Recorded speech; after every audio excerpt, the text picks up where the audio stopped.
Welcome back to Secrets of the Opposite Sex. I'm your host, Tasha Ray, and tonight we're live on YouTube to talk about what dating is really like in New York City.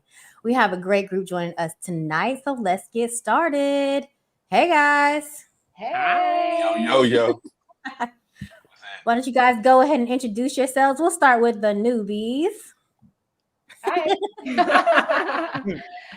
I'm Olivia. Been in New York, like 11 years now, 33. Yeah, that's all I want to share. I'm Asia. I'm 34. I'm a Leo, and I've been in New York for like 5 years. Yo, that's nice. I'm Drew Comments, back in the world once again. Let's see, I've been in New Jersey, New York for a year now. North Carolina A&T State University alum, you know what I'm saying? Virgo child, just celebrated my birthday. I am 38 years old. And yeah, you already know who I'm supporting. You do what I'm saying? Like, it is what it is. Hey. School, been in New York since I graduated college, which is a while ago. But yeah, I'm a Sag though. You know what I'm saying? Birthday coming up, this stuff, and I'm just here for the laughs and entertainment, man. Good stories. Yeah, I feel like we'll have a couple kikis tonight. Yeah. So we pull questions from the dating and relationship party game, which is Secrets of the Opposite Sex, which you can download on Apple App Store and play from home. But we tailored these questions specifically for tonight's topic. So the first question of the night: how would you describe the dating scene in New York City compared to other places? Man, listen, I feel like I'm qualified to go here. So prior to being out here, I was in LA for 8 years. Shoot. Let's see, dating in New York compared to other places. It's interesting. That's the word. That's how I describe it. Interesting. I think that LA has a little bit of an advantage over New York just for the fact that the weather is always nice. So we had a lot more time to go to like day parties and all kinds of stuff like that. Where New York, once it get cold, you gotta catch people at a good time. Plus the city is a lot faster, bro. Like y'all don't understand how fast this thing moves until you go somewhere else. And so in LA, things a little slower, whatever. You have a more of an opportunity to kind of approach a young lady, see what's up, introduce yourself. There's a certain kind of charm that I can use in LA that you cannot use in New York because they be zoomed by you, they been gone. In LA, you can kind of, yeah, what's going on? Walk up. You try that in New York, like, shoo, well, that's it. Never to be seen again. So it's a little bit different. The culture's a little bit different too. Certain pickup lines, and I don't use pickup lines, but even just certain greetings and stuff are different. You say "excuse me" to a young lady out in LA, it's gonna be like, "Oh, hey, how you doing?" There, get a little conversation started. You say "excuse me" to a woman in New York, she think you telling her to move. I feel like, "Excuse me," I'm like, "Where you going? I'm trying to talk to you. Come here. Got some stuff I want to share with you now." So those are some little small things. And listen, I'm trying to tell you, I was at Last Lap one time, boy. I said, "Excuse me," that girl started walking away. Where you going? Oh yeah. She be like, "No, I'm good. I'm good." She ain't know what I meant, so I had to stop. No, Right. I meant, hey, you know what I'm saying? But yeah, that's some of the little differences I've noticed so far. See, I've only dated in New York, so I can't really compare it to anything else. You know what I'm saying? Like I came here when I was 19, when I was an intern and stuff, and then moved out here after school, whatever. So I only been out here, so I'm only comparing it to college. You know what I'm saying? Everybody dating in college is way different. Ain't even really dating in college. It's just, what are you doing after the party? Oh, let's see what you've been doing for a long time, school. All right. Studying. Normally the reply is studying. And prepare for class and all that. Is that not still what's happening these days? What you doing after the No, party? now it's Bible study. Bible study here. Oh, okay. Oh, okay, Stu. Amen. Amen, brother Stu. Yeah, but they Song of Solomon, like that's different than that's something. Oh, anyway. Solomon? That's what they studying. I don't know. I think like most of my dating experiences are in New York, but if I talk to friends that are like in the suburbs, they're settled down because I think being in a different space with a different paced lifestyle forces people to want different things. And it's like, it feels more accessible to like settle down, get a house when you're not in New York City. Oh, 100%. Well, that kind of leads into the next question a little bit. So, how does the cost of living and money factor into dating in the city? Oh my God, everything. Can women answer this question? Do y'all? Yeah, I'm about to say because I had no intention on answering. yeah, I'm about to say I don't think they might not have a lot of input. This is definitely a Drew and Scoob And that's not to situation. say that we don't pay for certain experiences after you've proven that you deserve it, but like we don't have to pay for like all of the different first. Oh, we pay for prep. We pay for prep. Make sure that going into that Sephora and Ulta makeup is expensive, perfumes are expensive. You know, I gotta get my hair done, expensive. nails done. Gotta get. You know what's funny? I didn't have an appreciation for any of that. And so one time I was supposed to meet this young lady, whatever, to go out. And the train, there was like a power outage on the train. I'm in Brooklyn. She's in the Bronx. That's a long distance relationship. That is a long distance relationship. So I'm just like, yo, they they messed the trains up, whatever. And it was like during rush hour. I said, so it's gonna take me a while to get anywhere. She was like, you better come up here. I got makeup on and I did all this. I got an Uber and got up there. Good for you. Oh, yeah. I didn't think of it like that. Like y'all makeup costs money and y'all got to put all this together and whatever else. Yeah. For us, it's just real, it's quick. Yeah, once I found out what topicals was. Can we backtrack though? I'm still thinking about what Drew said about the differences between dating in LA and New York. Like it really struck a chord. You were a journalism major?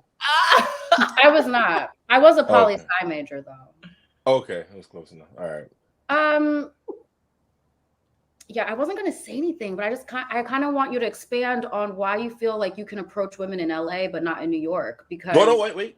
Oh my well, hold on. Differently, you have to approach women differently in LA than in New York. Because in my experience, I feel like men do not approach women if we go out somewhere, unless it's like a Scoob situation. Like, but generally, when I go out, it feels like middle school dance. Like the boys are on one side, the girls are on the other side. It's like you guys are afraid to say anything to us. It was that like no one is gonna think you're trying to get past and say when you say excuse me. Like, we know what you're doing. Let me tell you something. Let me tell you what happened. So look, do you? I guess my question is, do you really approach women in New York? Like, do your friends approach women in New York, and you have horrible success rates? All my friends are married with children, but that's what crazy. I say is, that was crazy. Yeah, these are all the dudes I went to A&T with. But what I say is that like I didn't realize what I was really getting into until I started going out in New York. There was a rooftop day party in Brooklyn. This was last summer, matter of fact, I never forget it. And some kind of low key, just vibing, whatever, you just kind of chill, taking in the scenery or whatnot. I saw this one young lady, foreign, right? Like I'm like, that's my type, all that, right? Like, and anyway.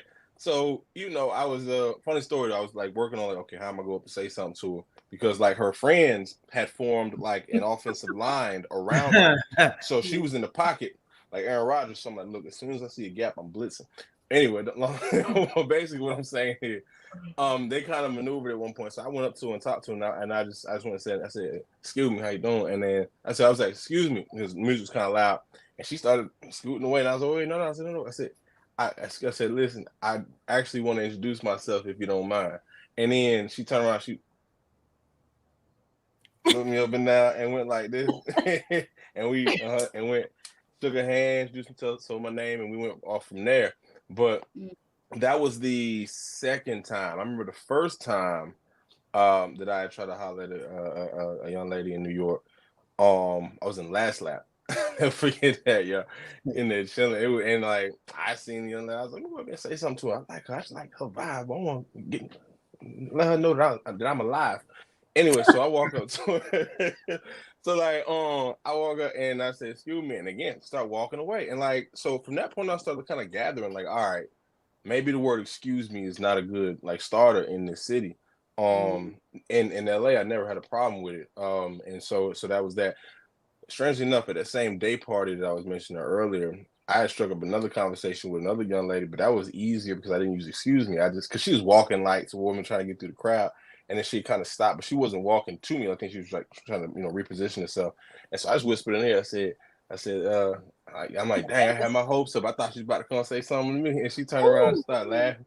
I said, I got excited for a second. She said, what? And then she turned around. She must have liked what she saw, whatever. We got a conversation. Great convo, all that. Did all that. We talked and talked and talked. Then she introduced to a friend, conversation, got a drink, everything was talking, it was good and all that. And then got a number, walked away. She was cute too, everything. And I never called her. That's terrible. Anyway. Nasty work. This is it. This is it. Nasty Like work. this is what I said I it wasn't is. toxic. You were doing so well. I'm just Right. You were doing so well. I was applaud like, you. you guys dated. It just didn't work out. You didn't even get there. Yeah, she lived in Queens. But anyway, Is that a deterrent? I still got a number, but that's over now. So That look, doesn't we gonna matter. That's hilarious. No, I mean, I it doesn't feel you. matter, right. You're in Jersey, right? Ain't you in Jersey? Yeah. You say you're in Jersey, right? Yeah, Nigga, everything is a long distance relationship to you, so I get it. everything long distance, but long distance relationships happen in a lot of cities. Like LA got long distance relationships. If you live in downtown LA, you meet a girl live in like Pomona. No matter of fact, no. If she live in like Panorama City or North Hollywood, that's a long distance relationship. But the crazy part is when you live like, okay, I live in Studio City, okay, bet. And you go to a day party somewhere in LA, you meet a girl, she be like, yeah, I'm in Inglewood. You be like, all right, I'm from Carson City. What? So like, I'm kind of used to the whole in the same city, still long distance thing. However, New York is a different animal because this is not a city. This is a machine. All right. The loops and stuff that go around like a Hot Wheels racetrack. It's crazy. And like, You gotta learn how to use the train. What are you talking about? No, but there are Subway. some boroughs that the are Subway. deal breakers though. Yeah, I mean, I wouldn't date anyone in the Bronx. I dated two people in Harlem.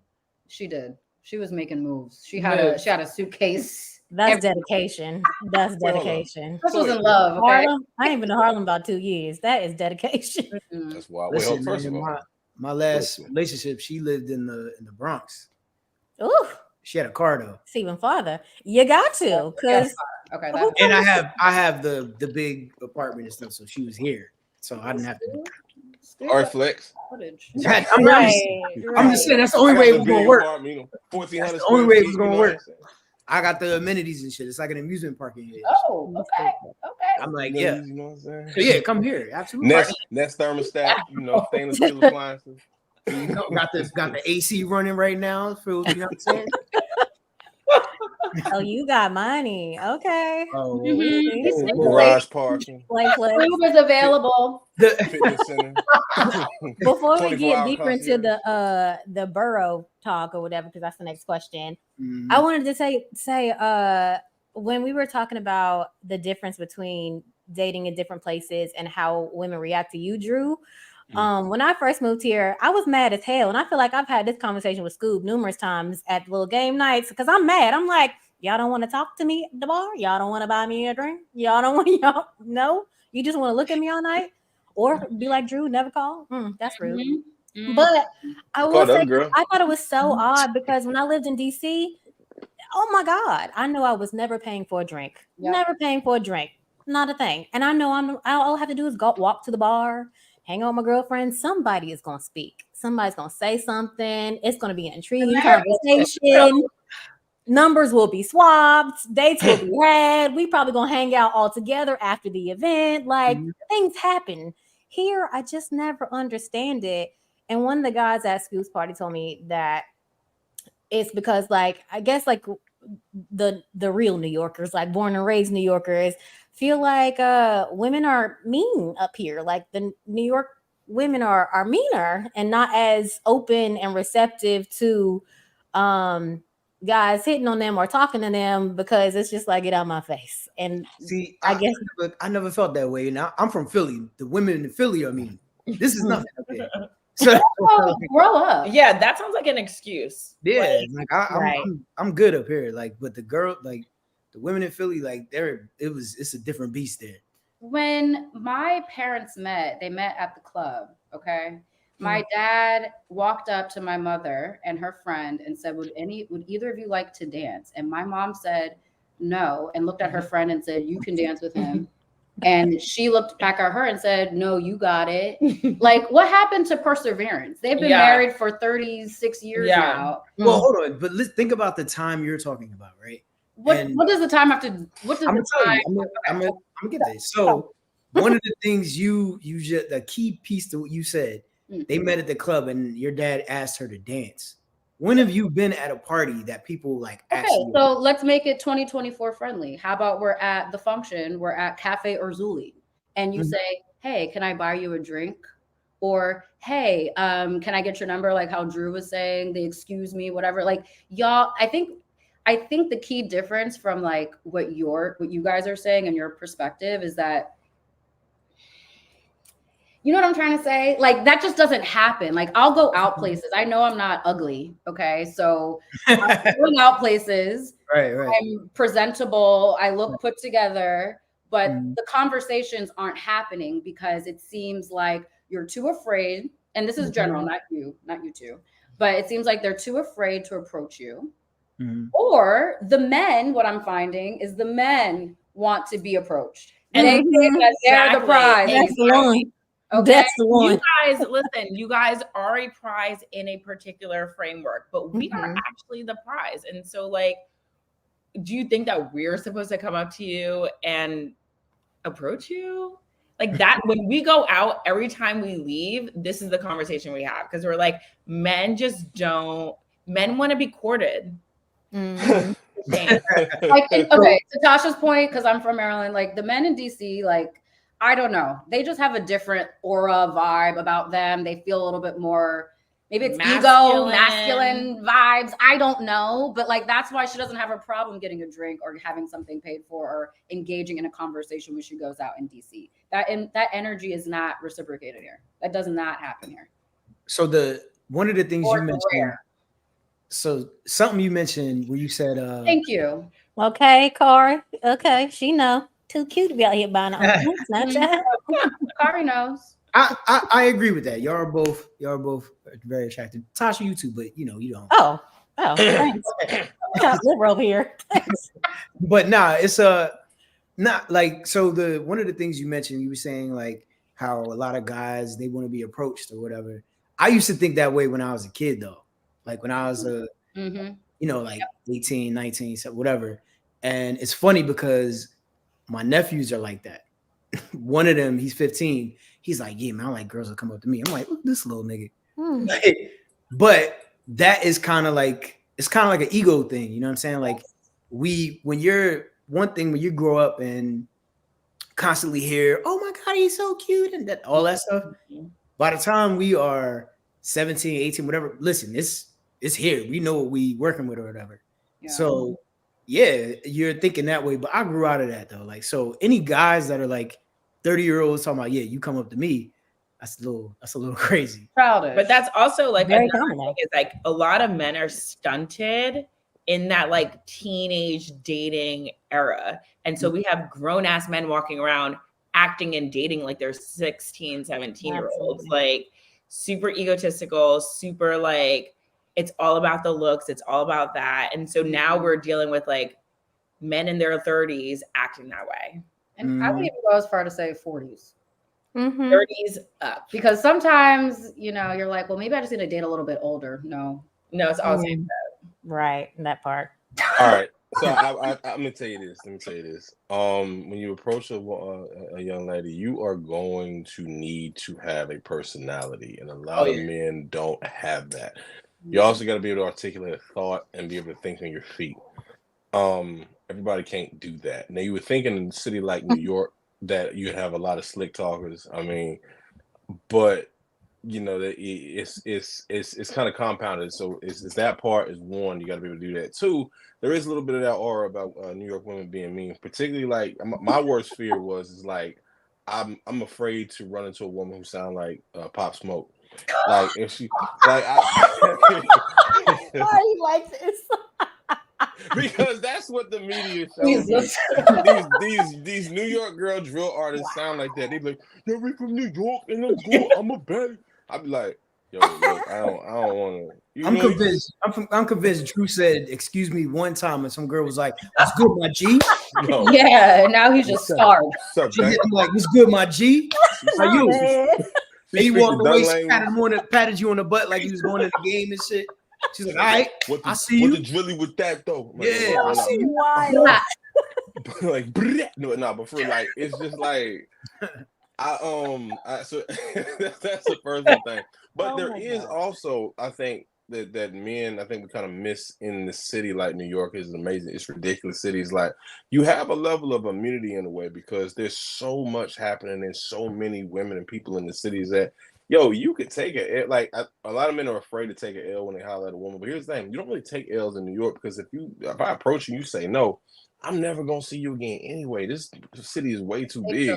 So if I never see you again, did the L really happen? Like if a tree falls in the woods, ain't nobody. You know what I'm saying? So it's like, who's witnessing? Ain't no witnesses. I'm not gonna remember you. You're not gonna remember me. So I think you have free reign to shoot there. But I think a lot of guys kind of get caught up in their own ego, and it's like, all right, yo, if she said no, or if I'm not confident in who I am as a human being, it's gonna hurt me a little bit to actually approach. Me, I had to, like, you know, even sometimes when I approach now, like, it's like, okay, take a deep breath, you know what I'm saying? Just make sure everything flows, bounce your feet a little bit, let's go in there. And then it's just like, I just want to introduce myself. And let my mom and daddy home training, you know, take over. Yeah. And, it worked. Yeah. There we go. We need more of No, that. that's real shit though. I used to be like nervous and all that other stuff, and then I just kind of like realized I was like, yo, you a funny ass nigga. Like, go ahead, do what you do. Like, so it's like, so then I just, you know, you get over it. I guess it just comes with like you growing up or whatever. Just like Drew said, you got to have a personality and be able to talk. Like, I honestly believe, even using like in Tasha, I don't want to jump the gun, but if you using dating apps, and I feel like any woman that is a terrible conversationalist should not be on a dating app. You literally got to talk to people first. You know, I think that goes both ways. Yeah, but I know it goes both ways. I don't be speaking to niggas though. So you feel what I'm saying? So I can't be on here like, yeah, man, I was talking to this one dude, man. He's, you know, I'm saying, like, that's what I mean. But like talking to girls or women on these apps, it's almost like it feels like an interview at first, or sometimes, you know what I mean? Like they're responding back with one word answers. They don't move the conversation forward. It's like, yo, all right, I'm tired of asking you questions. And I just like stop talking. So yeah, but meeting out in the world, yeah, I don't have no problem with that or whatever. Like talking is natural, is what I do. So it's like whatever.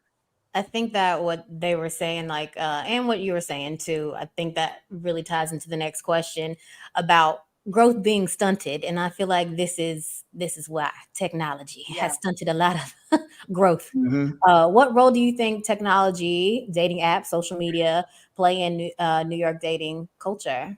Ladies, I want to hear from y'all, please. Right. I know y'all got something. This is like one of the topics of conversation we talk about constantly. Yeah. I mean, social media and dating apps has created this idea that you have so many different options. And so you really like don't have to actually settle down. There's so many beautiful women who look different, who have a lot to offer. And all those things are super wonderful, but they're surface level. Mm-hmm. And when you just like take everything for the surface level, you're like, you know, screw her. Like, I don't actually have to build and work through this with her. I can go find somebody else that's much easier. Mm-hmm. And it kind of like takes away from what the foundation of a relationship really is, which is like building and working through life with someone. And so I don't know. I hate dating apps. Every time I like use them, I either meet a psychopath or like I go for an interview and I'm like, should I have brought my resume? Like, I don't know what's going on here. That's hilarious. It's scary. And I'm like, it's actually really crazy. And then you like date people and you know that they're out there and you know that it just feels like there are so many options. Oh, ladies. I don't know. Real quick, we got somebody talking about us. Oh, Darren has a hot take. Darren says women are still looking for guys to buy them a drink. This ain't 1975. Y'all are making just as much these days. And this You're right. And in most cases, you live in New York, don't you?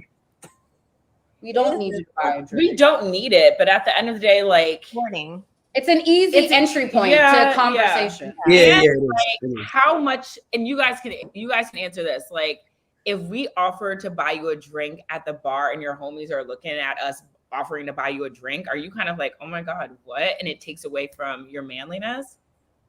Like, let's not act like gender roles and stuff don't really still show up. Listen, you are not emasculating me if you say, hey, boo, you looking bop, bop, bop. You want a drink? I'm like, Courtney. You know what? I've watched that a couple times. Go ahead and earn me. Yes, Oh go my ahead. God. You know what I think is funny though? When guys like that make those comments, those typically end up being the guys who want a traditional relationship. But it's just like you don't want to do traditional type things. You don't want to court a woman. You think buying a drink is just it's $12, Darren. like well, hold on. The attitude that you have with it is that's good. There's a lot of women that don't feel that way though. You know what I'm saying? Like there are a lot of women. Well, yeah, because there's also the women that are like going out on dates just for free meals. Right. And so we're not subscribing to that. Right. No, No. we're not talking about Aaron's probably been through a lot of that. That's probably why there's a fair. lot of us out here. Sorry, Aaron. You feel upset. We hear you. now you feel upset. So we had another comment. So men in their 30s and 40s are in their prime. It's the same when women in their 20s were in their prime having fun. Okay. I don't think I was in my prime. I was not in my prime at all in my 20s. And women in their 40s are feeling what it's like to be a man in his 20s whenever women were in their prime. That's an interesting take. Yeah, I get what you're saying, but I don't understand that last one. I didn't get the last one either. Yeah. I think she's saying that men are like peaking in their 30s and 40s, like they're at the pinnacle of their careers. You know, they have. Yeah, I figured she was talking money. Right. Similarly, I think you're trying to make the correlation like women when you're in your 20s, like you're probably skinny. That's when you're skinny and like you look good or whatever. I mean, I don't agree with that. I feel like I haven't even hit my peak. Yeah, me neither. I think my 20s were full of like me making just bad poor dating decisions based off of life that like it's not real. Yeah. It took me getting into my 30s and like a lot of other things to figure out what real relationships actually are and like what being in something real is versus like I want to be married at 25 is what I thought I was gonna do. I'm so glad. Oh yeah. There's because they gaslight me and say we don't talk like that. I'm like, yo, I was literally there when y'all was saying it. We were 17, 18 years old. Y'all was like, we'll be married at 25. Yeah. Like, oh, 1,000%. 30 is so old at that age. Like me too. I like shared my Pinterest board with my boyfriend at the time. Like, everything. My floral bouquets. Yeah. Right. So then they get mad at us when we're 30 and we want to try to marry a 25-year-old. How you know she was married? Whoa. We didn't say all that. We did not say that. And also, I was about to go down that road. In our 20s, I would not have been ready for marriage in a real way. Hell no. Mm-mm. I thought that I was, but I wasn't. But that's the thing, like y'all. So the funny thing is when people talk about like men dating younger women or something like that or whatever, right? We're peers at first. We coming out of college. We're all 21, 22, 23 years old, right? We're dating one another. You guys have in your mind, like you said a second ago, oh, by the time I'm 25, I'm gonna be married, or 27. We are not even thinking that way at all, like remotely. Yeah. So us dating each other that's why it doesn't work, because we're just having fun with y'all. You guys are thinking like, oh, this guy's so nice and blah, blah, blah. We're not thinking that way. You're just like, oh, you're planning the wedding. Yeah. That's why you got to come out and already go for the dude that's established or whatever. Even though in your peer group, it's going to sound crazy. Like, yeah, my boyfriend is 32. We'd be like, what? That's a fine line because, But I'm just saying, like, our dating, our trajectories are different. Like, and also like emotional maturity is different. Right. Yeah, well, that too. But we're looking at it like when we're 22, by the time we're 27, we're thinking how much bread we're going to have, where we're going to be living, stuff like that, our status. We're not thinking about being married or none of that. We're just talking about getting money. At what point do you think about that? Yeah. When I get rich. Yeah, exactly. Get rich. Yo, and what if that day never comes? Yeah. That day came in 30, at some point, you got to kind of like focus on what's important. Like, I mean, that's a question for you. I mean, not me asking questions. Tasha's the host here. Go. Go ahead if you got it. No, it's just, okay. I mean, now we're talking about this. So you weren't ready and thinking about marriage at 27, understandably. You're trying to get your career off the ground. You're grinding, blah, blah, blah. You want to be financially secure. at what point do you say, you know what, I'm going to focus on family? Because at the end of the day, I might make all this money, I might reach crazy heights in my career, but who am I going to share that with? Right. By the time you do decide that, what? Now you have to date a 27-year-old because the viable, amazing women that you passed up or that you fumbled. Exactly. So what Well, do you prioritize that? Well, black women, y'all age like vampires, so I actually got like extra time with y'all, so y'all can like be like well into your 40s, and I can still. That is true. So I don't really have to go 27. You can go. Look, listen. 25-year-old, 45-year-old black women, it's the same person. Like just one got way more career stories, but they look exactly the same. So it don't really matter. I'm telling you from experience. Like, look, I done dated women 10 years older. I dated women 10 years younger. Let me tell you something. Ain't nothing different except the older one had way more like adventures that she had covered in her life. Other than that, same energy, vibe, everything was cool. So, yeah. But I'll say this. I think for me, when did I come to that conclusion? I think I was in LA for real. I think I had to be about 32 or 33. I'm gonna say 32. When I'm well in the career, making more money than I ever made in my life. Financially secure, socially secure, body looking right, I'm in the gym, everything. I'm feeling great. It's wonderful. And I was like, you know what? This LA day party scene and all these things is cool and all that, but I don't know. Maybe it's time to hang it up, man. You know what I'm saying? So I told myself, I said, all right, bet this time, all right, we're gonna start dating with well, I didn't know what the word dating with intention meant yet because Clubhouse didn't come out. But what I'm saying is, because that's the time I ever heard that term. That was a time. Listen. But like I think I was like 33. I was like, sure. I told my mom, I was like, look, I think I'm gonna go ahead and settle down and get a relationship. She's so excited. She's like, oh, it's about time. Yes, it's time. It's time. And so, and I decided to do that. And then I think I had like, I don't know. I think for me, it was just you just kind of get fed up. I'm not saying I was frustrated. I enjoyed, being in the streets, but like at the same time, it's just like there's I could really do more, and if I can magnify the human experience with somebody, then yeah. And on top of that, last thing I'll land with this is that when you start realizing the quality women that you're actually coming in contact with, and realizing that it's a bunch of winners that you're dealing with, and you're kind of just like, I'm like, man, I've been blessed to come across like really good women, like, and it was me. I just wasn't there yet. So once I realized I could change my mindset and do that, it's cool. Now that doesn't talk about the times when you actually get serious with somebody and they're talking, everything's great and all great, and they switch on you, which is why I never did another Gemini again. But what I am saying is that it's just a mindset. Like you just come to that realization one day, like, yo, I can actually do this. So yeah. So I have a question. So you guys were saying, it takes you some time to, got to get your career together, got to get your money together. Why do you think culturally it's so different? Because in college, all the white girls that I went to school with, everybody was getting the ring before graduation. Like that was the thing. That was literally the thing, getting the ring before you graduate. So and a lot of them got married very early in college, right after college, to their college sweetheart, and started families very early on. And like that's very much the focus. But how come because their families got 10 times the wealth as our families. No. And not all of them. Not all of them. And they got slave owner money that they can lean that on. Is not and always... equity in homes have been passed down for generations, and they can take that out to help buy a new home. Us, we start from the start. Like, listen. Well, then that means you start building earlier, right? Now you're gonna go your whole life building by yourself because you could build more when you got a teammate, right? That's a cop-out. Black women want to. Yeah, it is a cop out. I really think they, and this is like no shade to, and this might be a hot take. I don't know. Go ahead. I think that our family structures and where we place value is different. A lot of these white people or non-blacks, they place a higher value on two-parent households, and a lot of them come from that. And a lot of us and a lot of our Black men come from like single-parent households. So you might not have grown up seeing your mom and dad in the house. You might not have the story of your parents meeting in college and you wanting to emulate the same for yourself. You're thinking, I have to provide for my family. I got to get my mom a new house. Like there's other priorities that you have in place.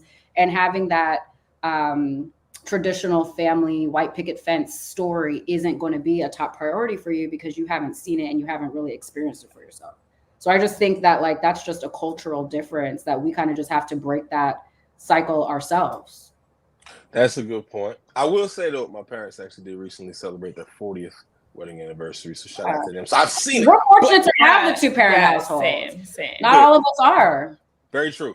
I'm raised by my dad, which is like, we talked about that. Right, we did. 40 years together is crazy, but it's beautiful. But I would say though that's a really good point. I also think, and you touched on something, is okay. What is it about us? You know what? I want to kind of go back to like that social media thing. Do you think that has impacted us as men in school? Like maybe if this was 30 years ago, maybe we would have made different decisions. But like we were in college during the Instagram era, bro. Like we were in like, or not actually right before Instagram, but like you get out. No, Facebook. Like Facebook just came out when we were in college. Facebook, MySpace, Black Planet, like did that Black Planet, yes. Yeah. But there are studies that show that those things like change and are changing like the chemistry of our brain, right? Like so they're changing the way in which like we process information and how we're making decisions going forward. Like we can't act like the exposure of just things isn't impacting how we move, right? Like if you look at like all those like couple goals, whatever on Instagram, right? Like to act like seeing that stuff day in and day out is not impacting what we envision is ridiculous because it is. And it causes us to like make certain decisions based off of what we're seeing, what we're exposed to. So we are impacted very differently from like our parents. I remember my mom telling this story of like her and my dad getting into a fight, but she was on the payphone, like cursing him out on the payphone. And she's like, and I kept having to put quarters in and I was mad and blah, blah, blah. I'm like, what? Like you were putting quarters in the phone? Like that's crazy to me. And he was like, yeah, and then I didn't pay my phone bill and I couldn't. And I'm like, what? We're like, we have each other like such easy access. Yeah. That like, I think our brain chemistry is like completely different than our parents, but that doesn't mean that like we don't want the same things. It just feels different how we have to get them. Yeah. I think one of the things you guys mentioned too, Liv's talking about like the family household structure and all that. I've never been around that. Like, so my father, I was raised by him. So he's always had like girlfriends. So it's never been like, I never saw kind of like, that happy home thing. So I would never aspiring for that wasn't like a thing. Like my grandparents were together, but it was like, that's different. That's your grandparents. I feel like everybody's grandparents together. Right. Even if they sleep in different rooms, they still together. Yep. Yeah. So did mine. Right. So it wasn't anything that like, for me, it was always, like I said, get out here, get to it and establish yourself and all that other stuff. And everything else will happen. You know what I mean? Like, so I was never kind of like, I never was like, oh, I got to get married. I got to do this or whatever. I didn't even have the idea of marriage before a kid. So it was always like, I never thought about it in that way. Well, have you ever was there a point in your life where you started to think about it or you were exposed to maybe your colleagues, your friends from school, maybe your frat brothers are getting married and experiencing the and I've been to a game of weddings. I've been to a ton of weddings. Weddings are fun as hell. I want a wedding, but I want a wedding for the wrong. Not a wedding, a marriage. Everybody having a good time at the wedding. I'm talking about a marriage. Yeah, I want the show, the party. You feel me? Like I want that. Oh, that's the wrong reasons to. That's what I said. That's why I'm not married. That's why I'm here talking to you. That's what. But it's like, but nah, I mean, like weddings and love and all that stuff are amazing. Like some of the bros all have like really nice families. They all got, doing their little play dates with their kids. And so I think it's amazing. It's great. So yeah, there are times you think about it and there are women that you meet that make you think about it. But I'm gonna tell. Oh, there's one thing Drew kind of was talking about, and it came to my mind. One of the worst things, and y'all women probably don't even know this, but Drew is 100% going to agree with this.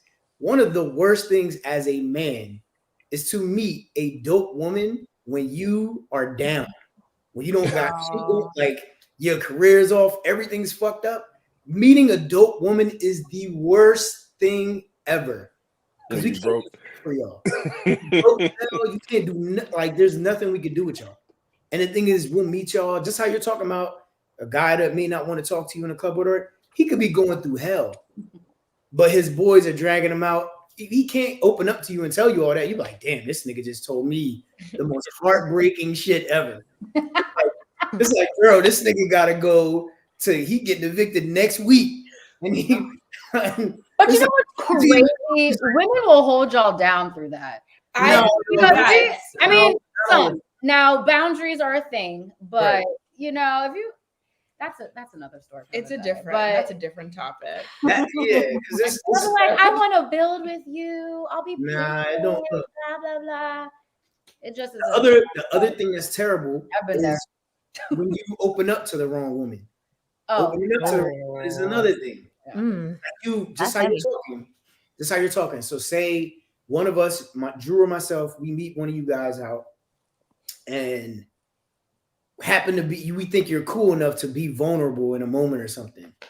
And next thing you know, like, oh, my Uber's here. I gotta go. You leave and you're like, girl, oh my God, this nigga was done. We're the main character in your group chat getting killed. Corny. Yeah, like it's just give you a nickname. You like, yo, this is it's gonna say like broke nigga and you don't follow his back, all type whatever. Just anything. But the point is, it's just like, yeah, man. Meanwhile, the nigga can go home like, yo, man, I met this girl, she was so dope and blah blah blah, and never talk to her again. Like, man, I gave her so much information. Like, you know, so that's what I'm saying. You have to look at it from the standpoint of like what we're dealing with, because if we're down and we're not like good, meeting one of you guys that happen to be amazing is the worst shit ever. Because you'll think it's like, yo, he never called me. His follow-up is whatever. I've had to double back on different women and be like, yo, I was fucked up when I met you. Be honest with you. This is what it is and blah, blah, blah. He's like, oh my God, thank you for telling me because nigga. Like, you know what I'm saying? Like, we hear that. It's like, but it's a weight off my shoulders sometimes too, because I didn't want them thinking like I was out here just playing around or whatever. And they've all appreciated, you know what I'm saying? They're like, oh, thank you for telling me that. But yeah, meeting y'all in the moment. And the thing is, then we on Instagram just keeping tabs, just like, oh, she's still single, I think. And then next thing you know, you see as soon as we see an elbow or something in your story, it's over. It's like, nigga, she posted a knuckle. It's over. Or a hairy watch. Like exactly. Yeah. Right. You like, ah. Yeah. Or she's in the car in the passenger seat with the red seat and shit. Like, oh God. She's showing the ceiling in the joint, all the stars and shit. Like, like nigga, she just posted the Milky Way on her timeline. Like, I'm about to so silly. I think again, like it depends on the caliber of woman that you're engaging with, because especially if you are honest and real with somebody and they tell you, you tell them, I'm not where I want to be right now. I'm going through something. I mean, that tells you what somebody's about anyway. They just did you a favor if they do that, hop in a car and, talk trash about you, call you, whatever it is. Or if they're going to be down and just be like, okay, well, maybe we can't. Because clearly, if you're going through something, you don't need to be in a relationship. So maybe you could just be friends. Maybe I could be a support system in that kind of way if I feel like there's potential there.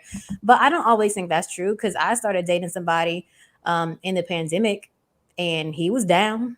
He lost his job, everything. But most people did. But I knew that he wasn't the type of dude that was going to get put down and stay down. Like, he was going to get back up, And you can see that in people sometimes. So, if I can tell that you just having a moment, and this moment isn't your life. This is just not you on a regular basis where you always down, it's always something. Then it's still worth investing in my opinion. No, it is. And I understand that. The other part of that though is like what you guys were talking about when we first started talking, and y'all were asking about dating. And Drew and I are both like, yeah, this is probably for a question for the two of us because we're spending all the money. So you have to think about it. You meet certain women, and you hey, what do you like to do or whatever, and they strictly like dinner, like a night. You know what I'm saying? Like there's no happy medium between the two. It's like there's certain things that they want to do that impress them or whatever that holds their attention. It's not fiscally responsible if I'm down to be taking you to Brooklyn Chop House. Just saying. I mean, Scuba, Drew, but y'all know who these women are before you start engaging with them. You see her lifestyle, so don't be surprised when she want to go to these places because that's who you chose. But here's the thing, you don't always know because the three of you guys are all beautiful, right? All y'all are attractive. You don't wear on your forehead, I'm a bitch or nothing like that, or I'm this or whatever. You feel me? Like nobody wears their personality on their forehead. So getting to know y'all, then all of a sudden you're talking to them and they're like, oh yeah, this is what I'm about. Then you're already too late. You're already in the conversation. Yeah, I think those things are like a little bit more nuanuanced and like you catch a vibe really quickly, right? Like I've caught vibes from men where I'm like, you're just for the streets, like buy whatever. 1,000%. And I can also, as a woman, catch another woman's vibe, like, do you, girl? But like, I know that you're probably a user and you'll use men for whatever. Absolutely. And so I think like men are a little bit more with it. You can fall back on the excuse of like, I didn't know until I was 17 dates in that she was a gold digger. But like, you knew. Right, exactly. You knew from the first conversation. You saw the red flags. Yeah. And you wanted to ride that ride. Give it a chance to like, I'm gonna go out with her and see what the vibe is when we out kicking it or something. You feel me? Like, because it's sometimes you can write somebody off before, too ahead of the game or whatever. You know, some curated experiences that aren't like reliant on fancy restaurants or expensive outings. Like there are so many things to do in the city that are like that stuff goes a long way with women. Listen. I'm good at that. I can do the cool, fun little. I'm all for that. I can do all of that. I'm just saying. No, I hear what you're saying. Yeah, I'm giving more of an example. Like you can meet. I had an experience where, went out with this girl, first date or two, whatever, and it was cool. But I started calculating certain things after a while, and I was like, all right, man, I'm spending a lot of bread on this girl. Like we already in, date number 3. Like, one of the things that threw me off, we had gone out or whatever. Nice day. Mind you, it's my birthday. My birthday. Did she pay? Did she pay? No. It wasn't on your birthday. Oh no. That was done something for you. But it was more so like we go to. I'm like, all right, cool. She's like, yo, let's we done eating. Let's go to the bar or whatever. I'm like, all right, cool. Let's go to the bar. So now I'm thinking like, all right, she gonna do this. Cool. We get to the bar. She's like, yeah, let me get you this whatever shot you never had before. Blah blah blah. I'm like, all right, cool. So we drinking and shit. And then she said some freaky shit though, and she was like, yeah, let me bring this. She brings another girl over. Is the point. And I was like, she's like, yeah, you. I was like, yes, I'm with it. Go ahead. So she's, bring the girl over. They doing shots or whatever.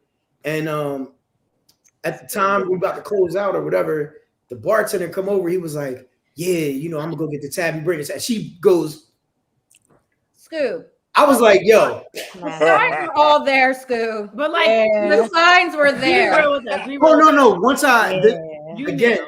So this is the thing. Was blinded by the lights. He was blinded.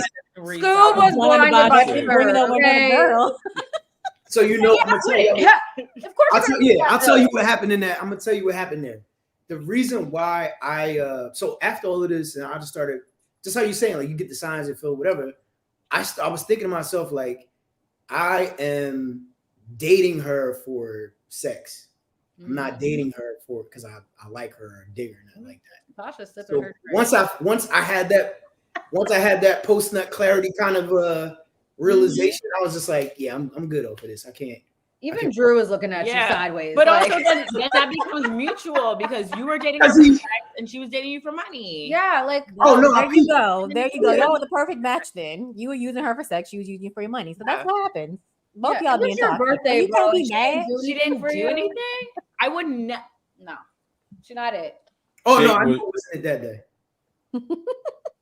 You Y'all know are what? funny. Yeah, that status question was a good one though. Okay, that- so let's go back to it. So the next question is, how does the concept of status or success impact dating in New York City? I'm gonna tell you how it impacts on the male side. You know what's crazy? We got this sense, and I realize that I think sometimes we overreach a little bit as men. Sometimes women don't really be needing all those extravagant stuff that we be wanting to like to spend all this money on and stuff. And we get kind of head fake because we look at a woman, we think, well, she's just so fine that I gotta spend this, and this in order to, be satisfactory. When actually, like, you want to be cool with something a lot more chill, you know what I'm saying, and really get to know. And I think social media, well, I'll speak for myself. For me, what can actually throw me off is the social media podcast culture that says, okay, gotta be $200-$300 dates, $400. And like I've been a victim of listening to that like a dummy. Clubhouse, I'm blaming Clubhouse for that too.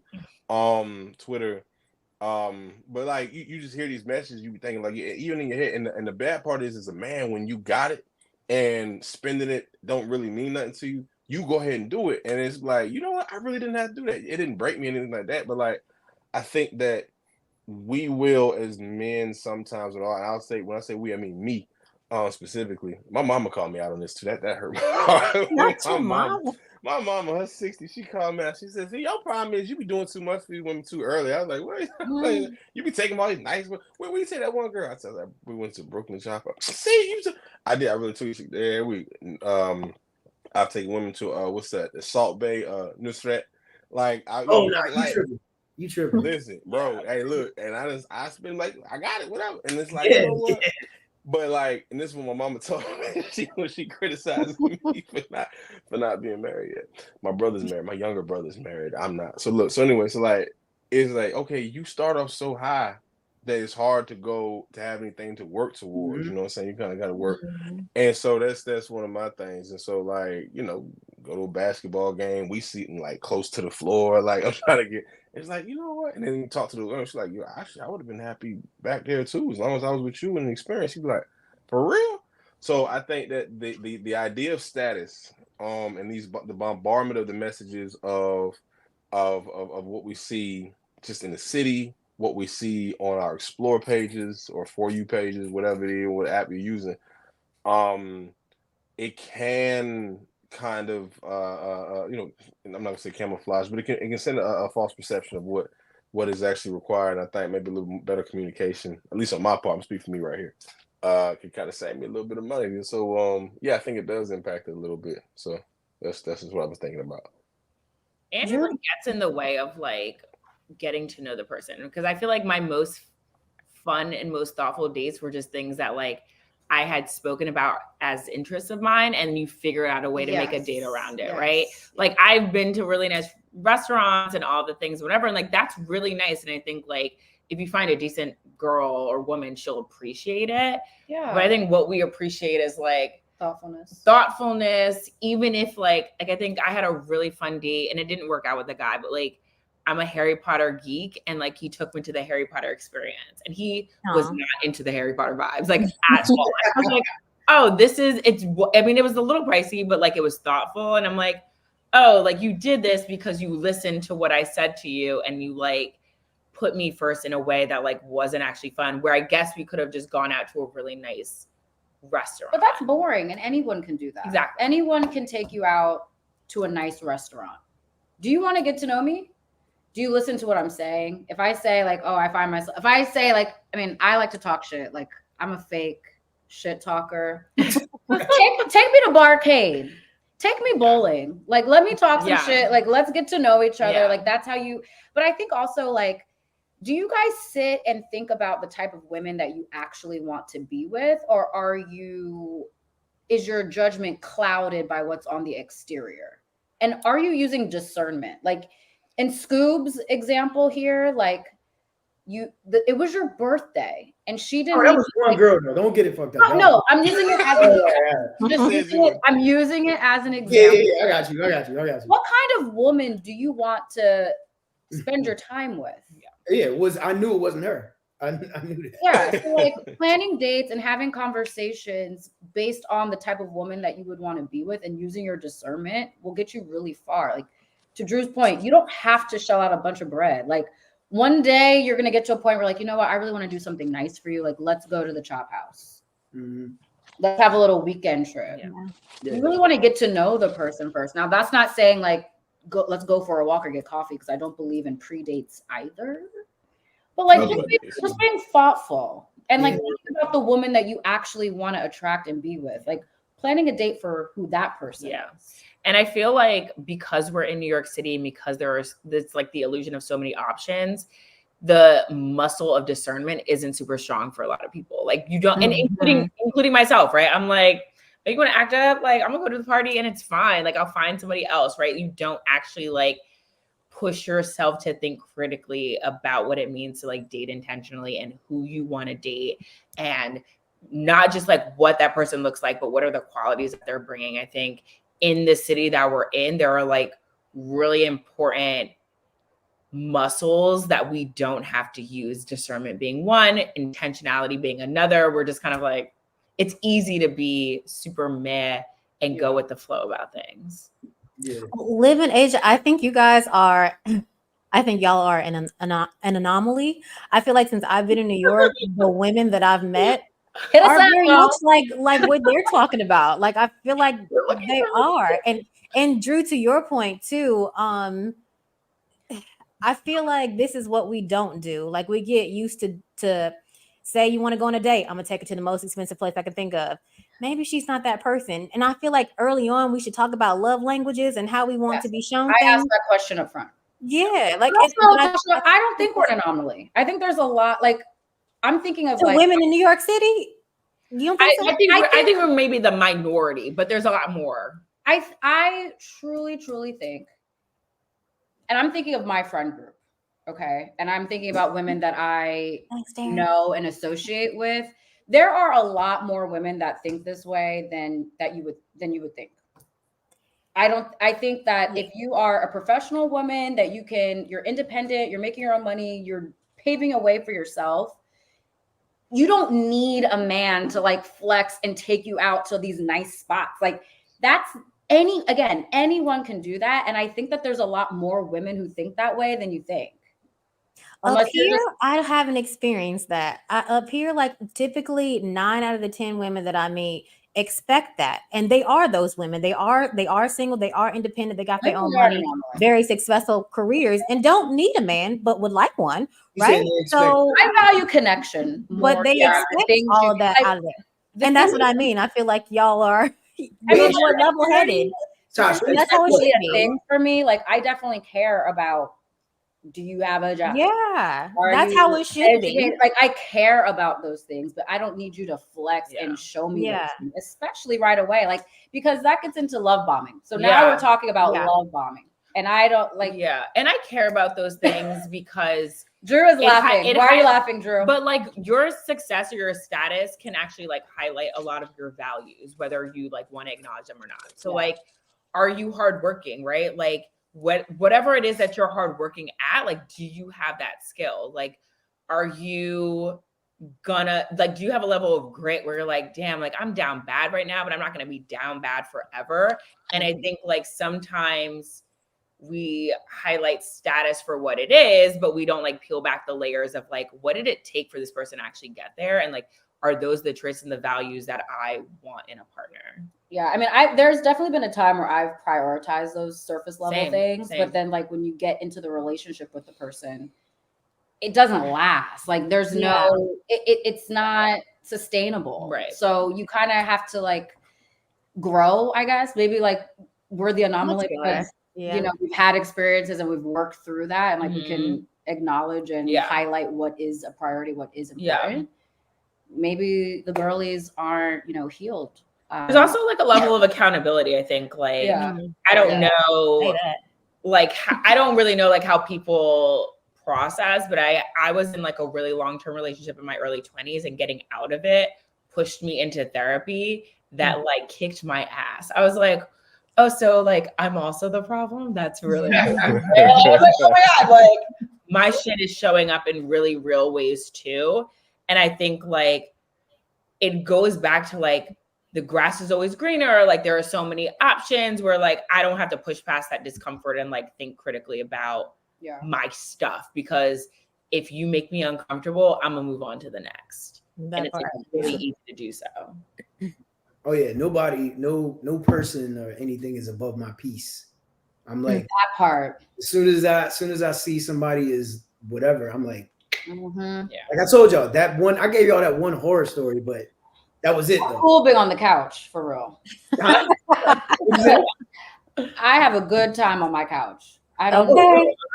Andy. I don't need like my dad and them. They'd be like, yeah, exactly, Drew, exactly. My dad's like, why don't you get a dog or something? I'm like, nigga, not a dog. What do I need that for? It's like, not your daddy said you lonely. Something to do. With all that square footage, so your big ass apartment. Yeah, all the amenities you need. With your amenities. Hey, listen, everybody in this building got a dog. I don't need a dog. I don't want that responsibility. I'll get a kid if I want to clean up after somebody. Yeah, get yourself a kid. I get a kid? Did you say you get a kid? Yes. Did you say that's like having a pet that can talk. Exactly. That's the thing. That's 100% because at least that child can tell you what's wrong. No. Oh my. That's no. If a dog is too much, I don't recommend. Let's move on to the last question before we move get to the next segment. So the last question for this segment is, what advice would you give to someone new to dating in New York City? If she gives you her number, call her. Okay. Learn some lessons, Drew. Oh yeah. Oh my bad. Go. You got it. No, go ahead. There's another one too. Hey man, look, some of these women. Well, how do I put it? Make sure both of y'all are healed. If you just out of a relationship and you still dealing with a heartbreak, just chill by yourself. You're not gonna fix it by meeting somebody else. If you were just going outside to ease your way back. Here's another thing I would say is for the fellas. Look, if you meet her and she said, "Yeah, I just got out of a relationship," just you can still be cordial. Just give her some space to deal with. Just be kind and that. Don't put too much, because like she probably might not be available, like ready emotionally for that, and then she'll start putting stuff on you that you ain't. It can be very frustrating. So I would say just get a number, call her, make sure y'all healed, and if she says she just got out of a relationship, just take a step back and let that work itself out.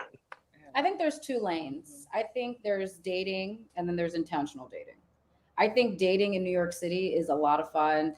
I think meeting men or women is a lot of fun, sharing new experiences, getting to know people. So if that's your lane, I would say go into it with low expectations. Just, treat it as just like a fun, like I'm getting to know people in the city.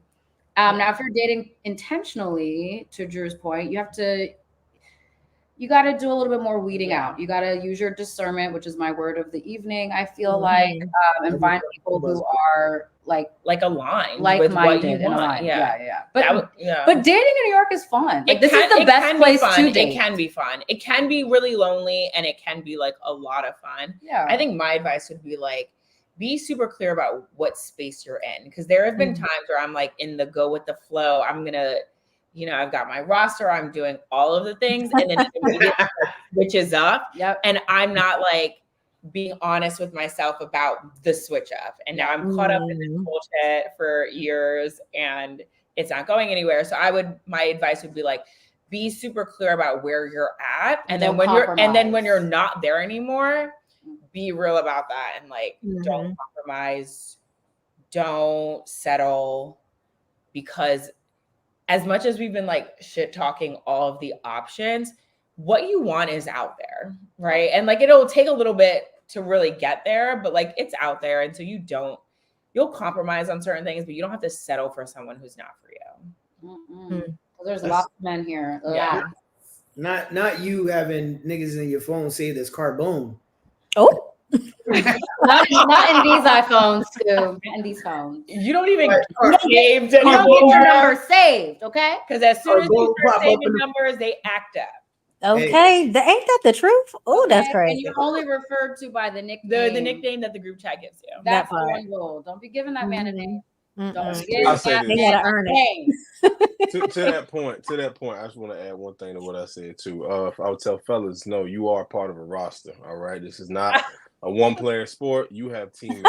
So, now what you need to do is just acknowledge that and move in that and understand. Well, listen, if you are serious about getting some minutes, that you got to perform well.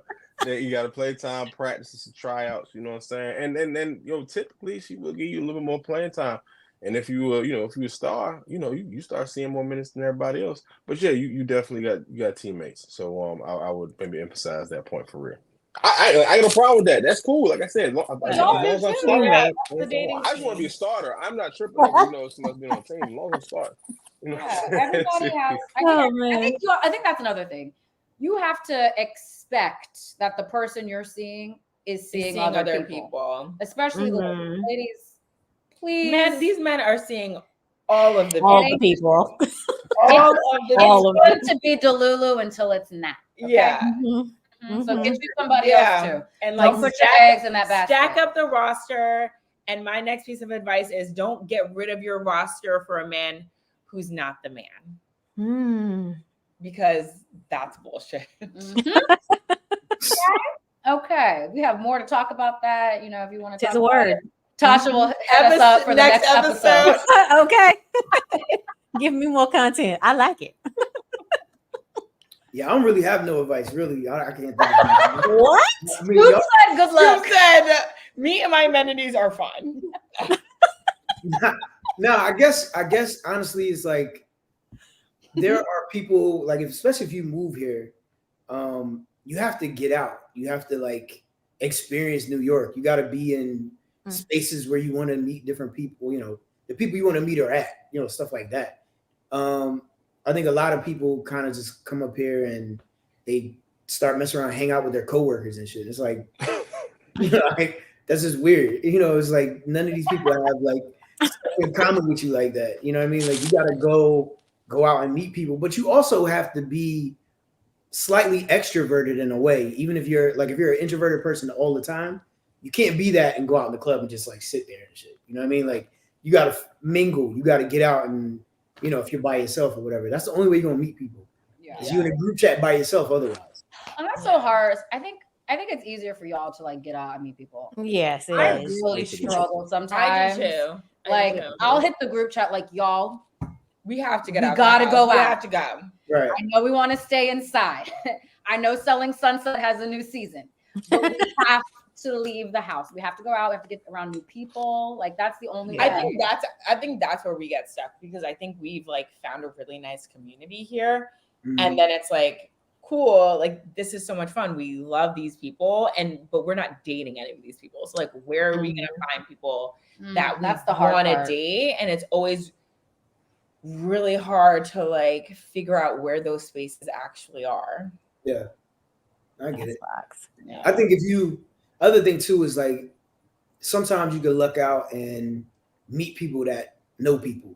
You know what I'm saying? Like like Tasha and I have hung out a bunch of different times. It's like my house, her house, whatever. Like we had game nights, whatever else. Like we're social people, so we know like I have kickbacks. Y'all, some of y'all guys have been there. I know a ton of people. So it's like if I meet Tasha and she just like, I just moved here. You could luck out in a situation like that because then you're around so many different, like, it's like, all right, cool. I'll have a game night so you can meet other people. You know what I'm saying? Like, so I think that's part of the reason why you got to kind of put yourself out there a little bit because you can meet people that are, I guess, like social butterflies as some people put it. And I think we need more of that. Like, I think like that kind of ties in with the whole like technology app culture. Yeah, like we're losing the recipes. Like people used to meet their partners through mutual friends. Yeah, like we're not having enough game nights. Yeah, but like, even the rooftop that we met Scoob at, we were like, we don't know if we're gonna go. Is it gonna be one of those same old that like we've been to? And it was all new people. And we were so glad that we went. But like we go through that process of like, is it worth it? Like yeah. See, I mean that's the thing. Even if you are a person that is introverted, you gotta step outside that comfort zone a little bit. or else you're always gonna be in a box. Like I've been in a relationship like that where she's like comfortable being in her box, and it's like that's not gonna work. Like you know what I mean? Because what happens in that situation?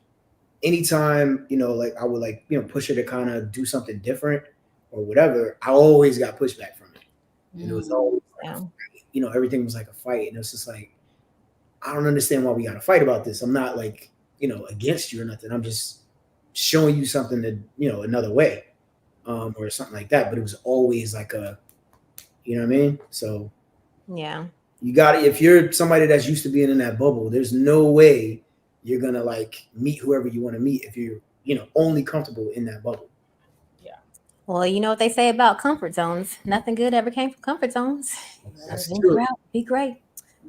All right, guys, we are moving right along to the next segment, which is story time. So for this season, we've been taking listener submissions or talking about a social media event that's been swirling on the internet. This one specifically is very interesting, and I kind of feel sis. So let's give her some advice. So she said, I've been talking to a guy I met on Hinge for the past couple weeks. I've had some weird experiences from dating apps, so I'm no longer up to meet in person until I feel like it's not going to be a waste of time. I'm hardly on Facebook, but I happen to be scrolling and see a post from the Are We Dating the Same Guy group. Definitely in that group. Long story short, I typed in his name to see if anyone posted about him. And lo and behold, 3 different girls posted about him, about how he pushed himself onto them on their first date.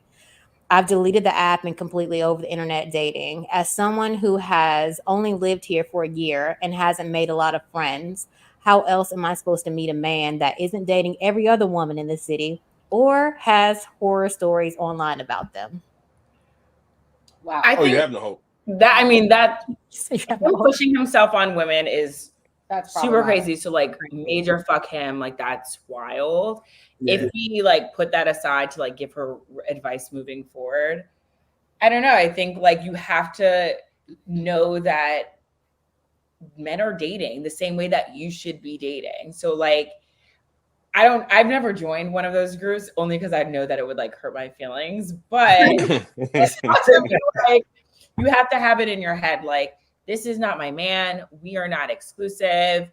I don't even know him. Like, he doesn't really owe me anything. I don't owe him anything.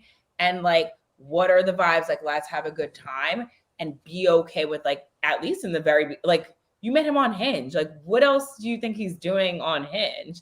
The same shit you're doing on Hinge, which is talking to other people.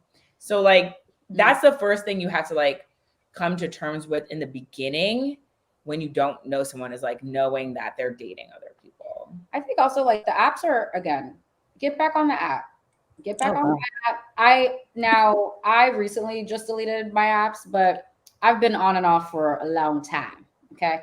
So get back on the app. And again, my discernment. You should not be pen paling with a man for weeks on Hinge. You need to, I like to give it like, I'll give you a week max. If you do not ask me out on a date within a week, not only that, just that, but like to Scoop's point earlier, if you are not having conversation, like you don't have those skills, then it's on to the next one. Like you have to be a little bit more strategic and selective when you're on the apps. There's no reason why you're talking to a man for 3 weeks. That is a dead giveaway that he's doing other stuff because he's making time for somebody. It just is not you. And yeah, and also says like you didn't meet him, so why are you even searching him on Facebook? Now it's a good thing that you did because you found out that he's low-key a predator. But like to Asia's point, you don't know this man. Even after 1 date, 2 date, 3 dates, you've seen this person in real life 3 times. You do not know this person. And you don't know them. And you have to like ground yourself and like, I think at least also for myself, it's super easy to like fantasize over like, I've created this, like, I met him, we had a good dinner and we blah, blah, blah. And now he's my husband and like, it's really easy. And I've been doing that too. I mean, we do it in our chat. We'll be like, oh, my husband and blah, blah, blah. And you're like, get ready for the fall wedding, y'all. Get ready. And we're like, no. Don't even know his name 6 months later. Real, right? Like you wait until you get who this person really is, and then decide if you like them. It's not an easy thing to do, but set realistic expectations. You do not know this man. It's like, okay, so actually, let's say you have your best friends, right? Like you have your best girlfriends, okay? You would, if your best girlfriend called you in the middle of the night to say, hey girl, like I'm really struggling with such and such, like can you come over? You're gonna get up out of your bed and go check on your friend, okay? If you met someone 3 times, you think they're cool, like they have great conversation and like, yeah, like, you know, we get along and like, you know, maybe we'll get happy hour sometime. If they call you asking you for help in the middle of the night, are you gonna get up and go? No, you're not, because that would be crazy and weird. So you need to treat like the men that you're dating in the same way. Level set your expectations. Okay. Do not put all your eggs in one basket. And I would also say, like, because I think she mentioned, or they mentioned, like, they don't have like a solid group of friends. I would mention, like, try to figure out a way to like meet friends. I think that'll ground you. It'll ground you. It'll like give you a community that's outside of dating, so that dating doesn't become like your whole world. Like you need friends to just do things that you sometimes think you can only do with a partner. You can do with your friends too. Like I think that's easier said than done up here in New York, though. Yeah, like we do things. I think that's easier said than done in New York. I can speak from it. I think you have to be as intentional. Like even so, because I've been here maybe like 4 years now, and I got one girlfriend. You know what I mean?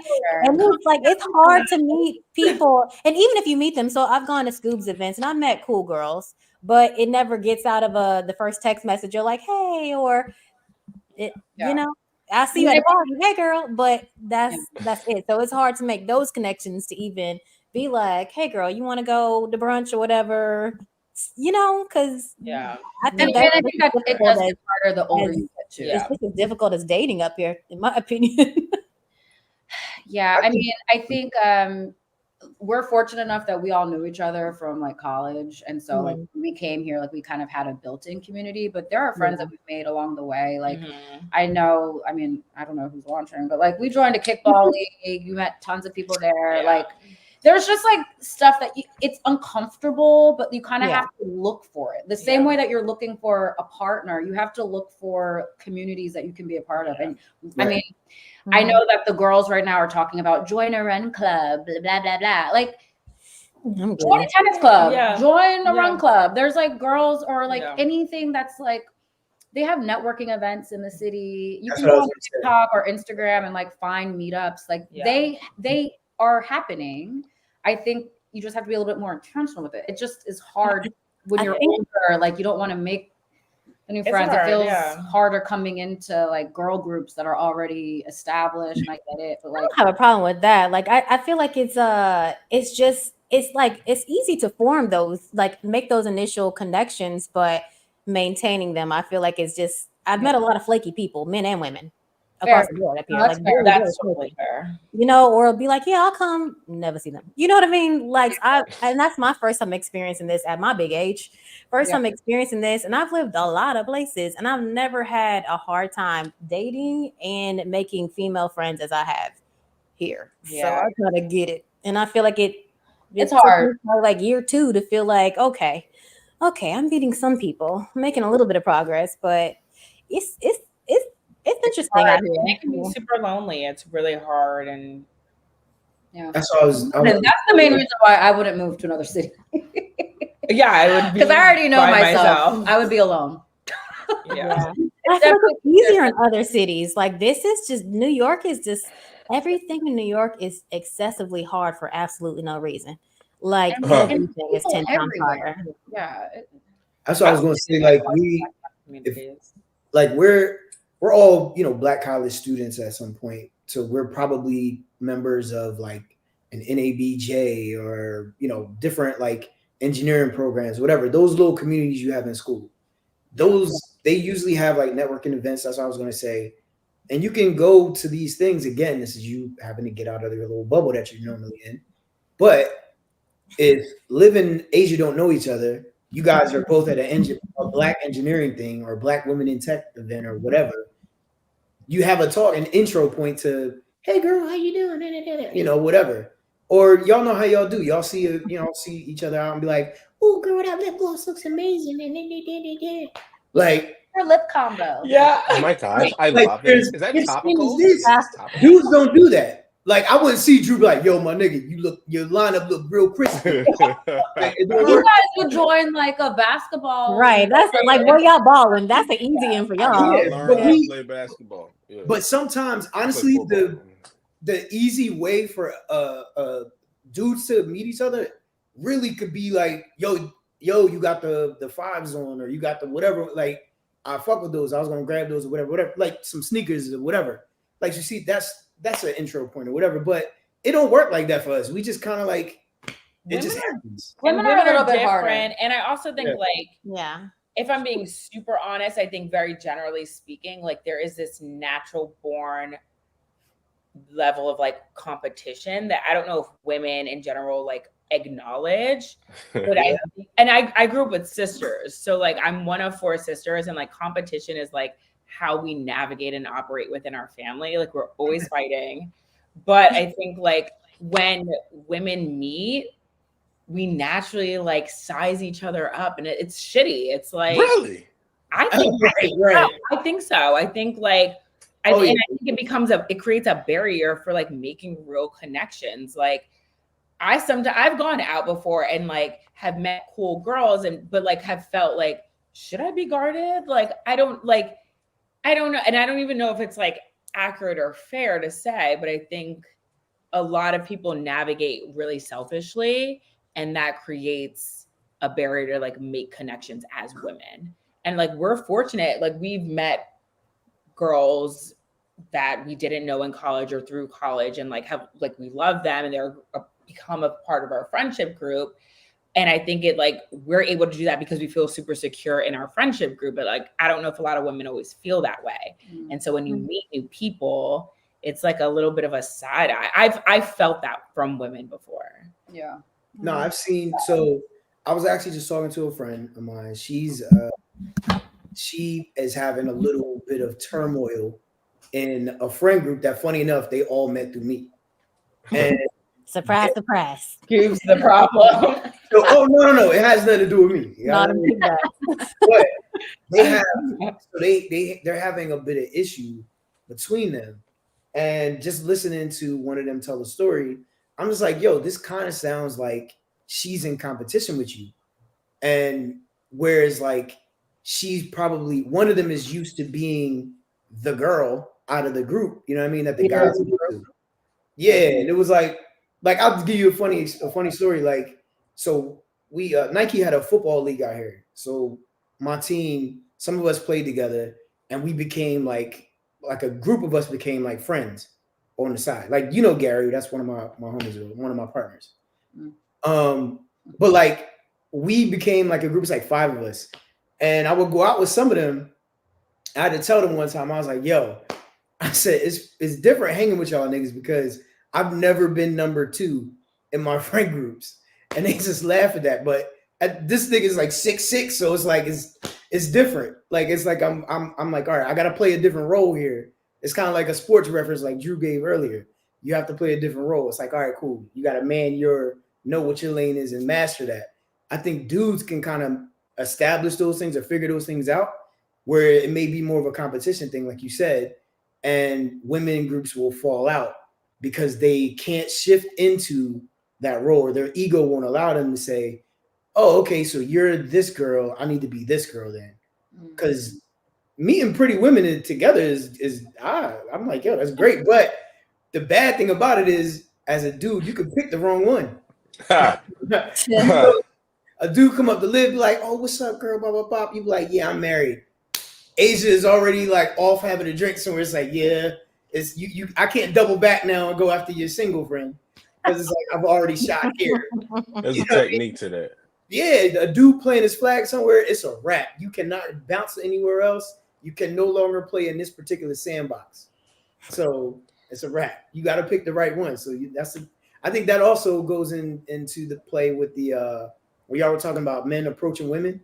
Because if y'all two come in somewhere together, nigga got to make a decision. and it has to be the right one. You know what I mean? Because he go plant his flag somewhere and it's a wrap. I mean, there's a technique to that, though. I say this though, when you in a situation like that, as a man, I tell, look, you got to treat the entire group as if your audience. You got to have some good jokes lined up and ready to go. Whoever's laughing the loudest or touching, oh my God, he's crazy. That's one you want to shoot, or the one that's kind of being kind of shy and quiet a little bit. She might be a little whatever. That's also maybe one you might want to consider. So yeah, there's a whole technique. I've engaged groups of 9 women at once by myself, dolo. Like I've had people be like, "Yo, I'll be your wingman." I'm like, "I don't need no wingman. I'm Maverick. I fly solo." You know what I'm saying? Like it's Top Gun, baby. You know what I'm saying? So like, no, for real. No, I'm saying, but like, I think that's an interesting situation. I would say though, that spirit of competition, I'm very, very happy for y'all that you were able to be so transparent about that, because that's something I don't even think about. Like when I'm, you meet a bunch of fellas, you know what I'm saying, some dudes like, okay, y'all cool, whatever. Like when we thinking about, okay, these dudes look like they got good hygiene, they're not gonna scare the women away. Like that's one of my main thoughts. I'm like, all right, if we're going cool, like, are you going to scare them away or not? Oh no, just take one bad friend. Well, they're all creeps. Right. Look, I was talking to one of my homies about that. He was like, yo, I realized you don't really hang with, certain type. I said, nigga, no, absolutely not. I don't have any creepo weirdo niggas around me. I don't like that shit. I said, because all it takes is one weirdo nigga to rub off on you. I don't want none of that. Never. No weirdos, no creeps, nothing. So whenever we do our events and stuff, we're particular about who we invite. And because knock on wood, thank God or whatever, as many as we haven't had any incidents. There hasn't been any women coming back saying, oh my God, I was so creeped out by this one dude or not. Never happened. So we like to keep that bar where it's at. You know what I mean? So no creeps, no weirdos, can't have them around you. No way. Never. And I also think, like, to come back to the question. The advice for the girl. Yeah. Like all of like shit, I totally forgot about that. That takes priority. It just like you have to be like thinking about these sorts of things. Yeah. And then like putting yourself out there in ways that are like super uncomfortable. And like none of that is easy, but level setting expectations, being comfortable, being uncomfortable, and like realizing what Hinge and like dating apps are. Like you might meet someone and like that's really great, and then you might not, and then that's also probably okay. And you have to just like. I think she needs to go to church. Yo, for real. You meet someone at church. You know what? Are you meeting someone at church? Oh, I mean, you listen, y'all. First off, everybody's visual in a way. Like, come on. You be like, oh, girl, this is fine nigga. And he said 3 pews in front of me every Sunday, girl. I'm thinking about, he be going EBC. We're going to church on Sunday. You gonna be there? I'll go. I'll go. I'm a PK, so my parents are all right. So, but I don't go to the house of the Lord to find a man. Listen, I'm here to praise him. Okay. Listen, we don't go to work to find a wife either. Sometimes that happens. If the opportunity presents itself, that's what I'm saying. Y'all are in EBC. Pastor Trufant is going in, but you like. You know what? He was going in last week. What is this church? Next question. You can't help it. If look, right, moving right along. Next question. If Drew Sunday, we'll see you Sunday, Stu. Yeah. We have to 11 o'clock. NEBC. No, EBC. Emmanuel EBC. Baptist. Look, I'm telling you right now. We're trying to link up. We'll be at Emmanuel Baptist at 11 on Listen, I'm telling you right now, if Drew and I went to EBC and the 3 of y'all walk in, we could be tapped into the message. Drew, absolutely. Hey, nigga, you see, yes. Your neighbor, say neighbor. Right, exactly. That's what I'm saying. That happens. You can't control the environment. You feel me? Like, it's like, look, man. You can't control how the spirit moves. Okay? This conversation is over. Stop it. Both of you, stop it. All right. Well, I hope sis got something out of this one. Church. Good luck, sis. But go to church, sis. Go to church. But for the last segment, we open it up and we open it up so you guys can ask any questions that you guys want to ask. It doesn't have to be related to the topic that we've been discussing tonight. It can be about anything. So now it's y'all's turn. The tables have turned. I got a question. I'm sorry. I know the ladies typically go first, but I got a question for the ladies. Y'all mentioned Darren. No, Darren said, I'm glad y'all going to church. Y'all need Jesus. Darren, we're going to see you at the 11 o'clock See service. you Sunday. You better COS on Sunday, Darren S. Listen, You got a lot to say, Darren. Okay. let me also be clear. I don't want to be a sinner outside of this. Church sounds amazing. However, this football season, I probably will stream. I'm sorry. the game don't start till 1, bro.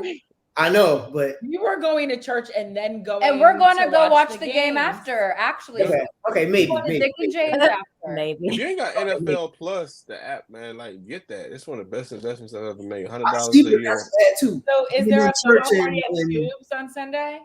Honestly, I have a fantasy league, Go okay? pull oh, party at my house. Yeah, I'm in multiple fantasy leagues and all. That's crazy. Kill it kills right now. I'm trying to defend my title from last season.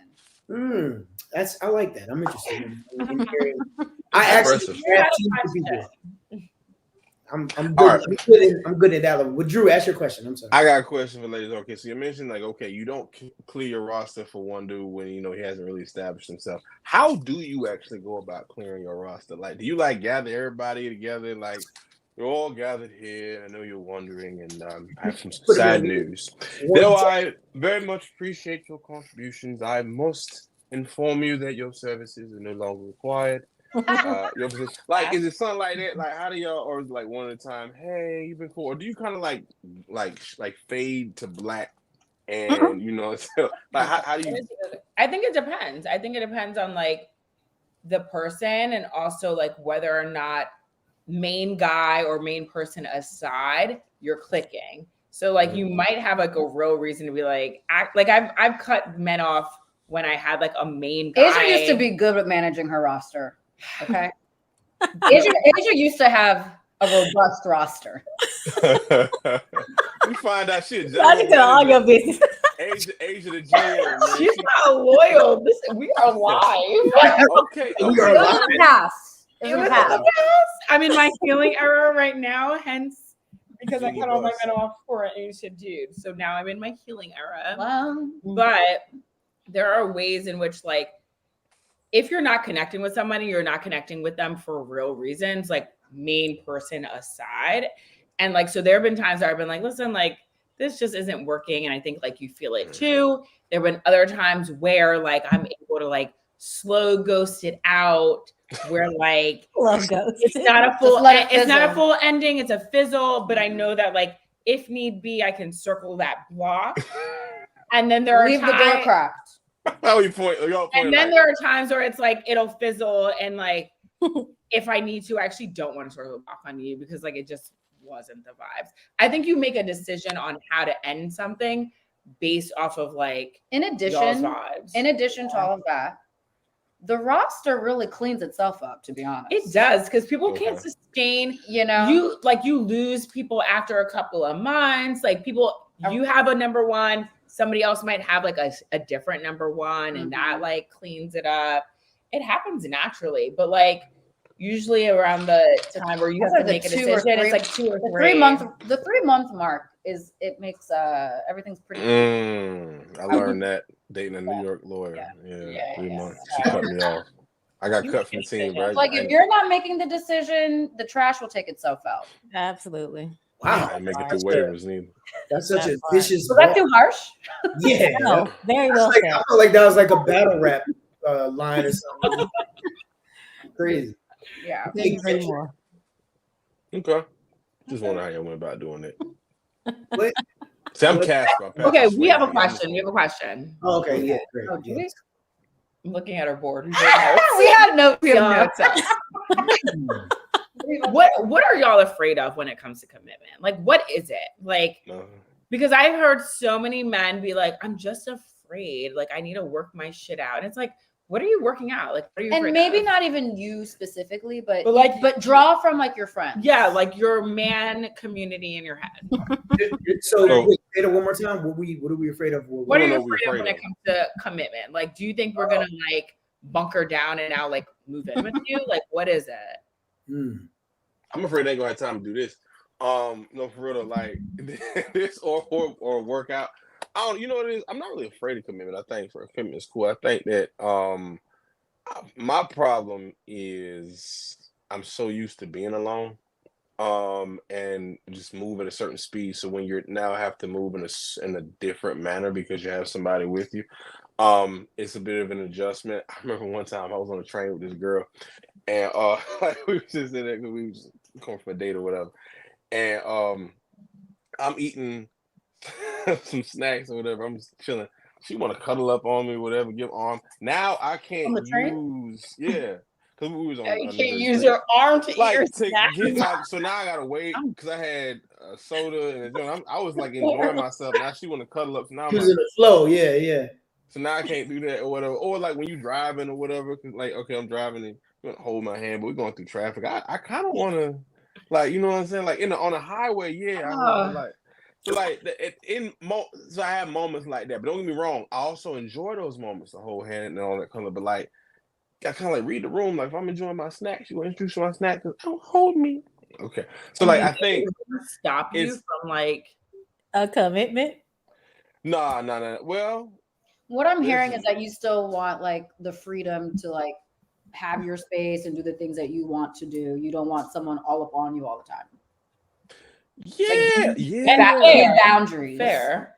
Yeah, because like I like that when I like it, but then when I want my freedom, I like my space, I want that too. Like I remember one time I made a joke. It's like, yeah, I'm not gonna be behind. Matter of fact, look, we together.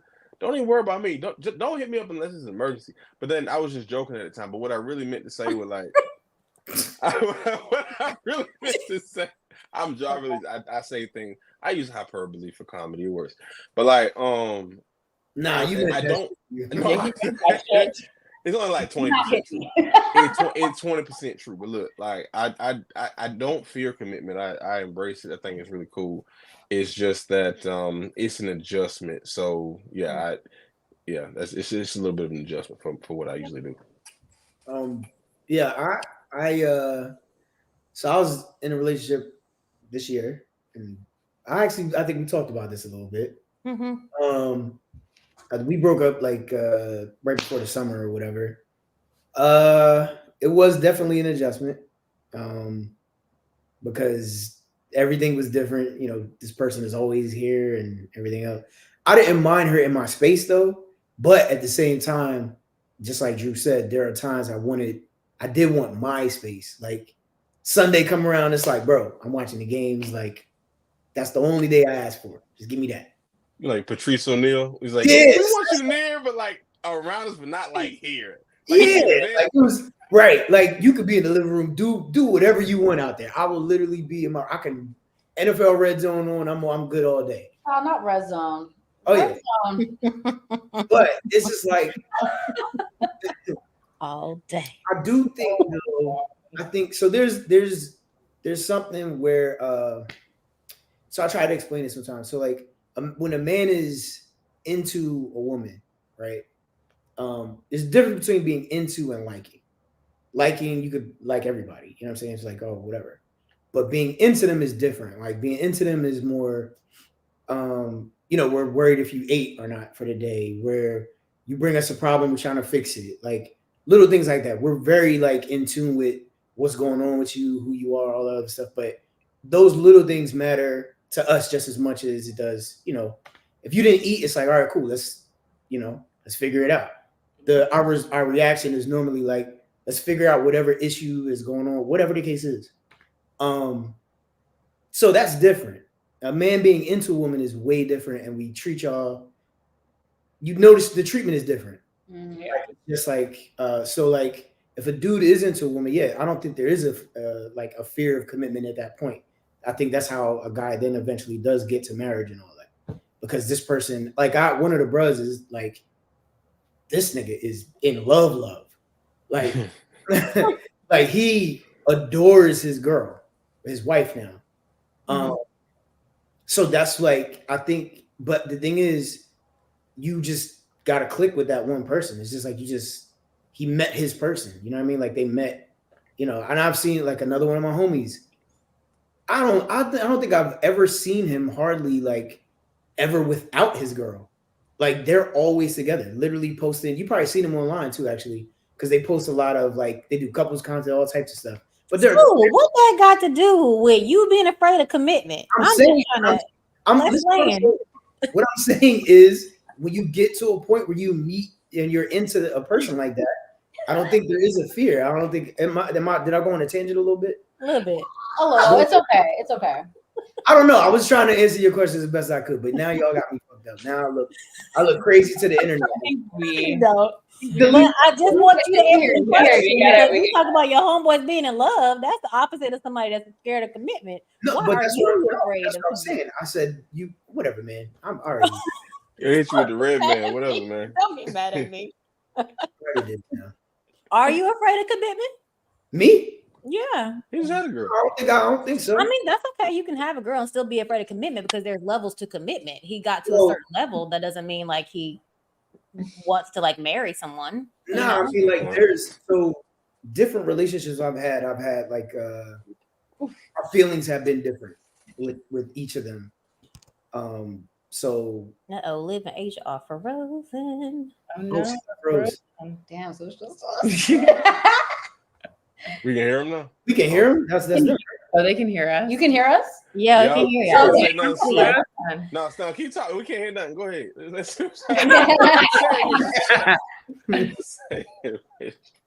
Y'all go out and come back in. That's a dope kind of pose right there. I ain't gonna hold you. It is, right? That's like album cover. That was Olivia looked like she's just waiting for the camera. Like if Flowetry was like getting started today, like that. Right. Oh, yes. Right. Damn. That's totally the group chat picture now. Yeah, Tasha, erase all of that. I didn't know I was going on a tangent. I didn't know. Ain't no edits, baby. It's live. It's live, honey. All right, I'll give you water real quick, right? I'll get water. No, Never mind. Yeah. I thought I could while you was doing this. All right.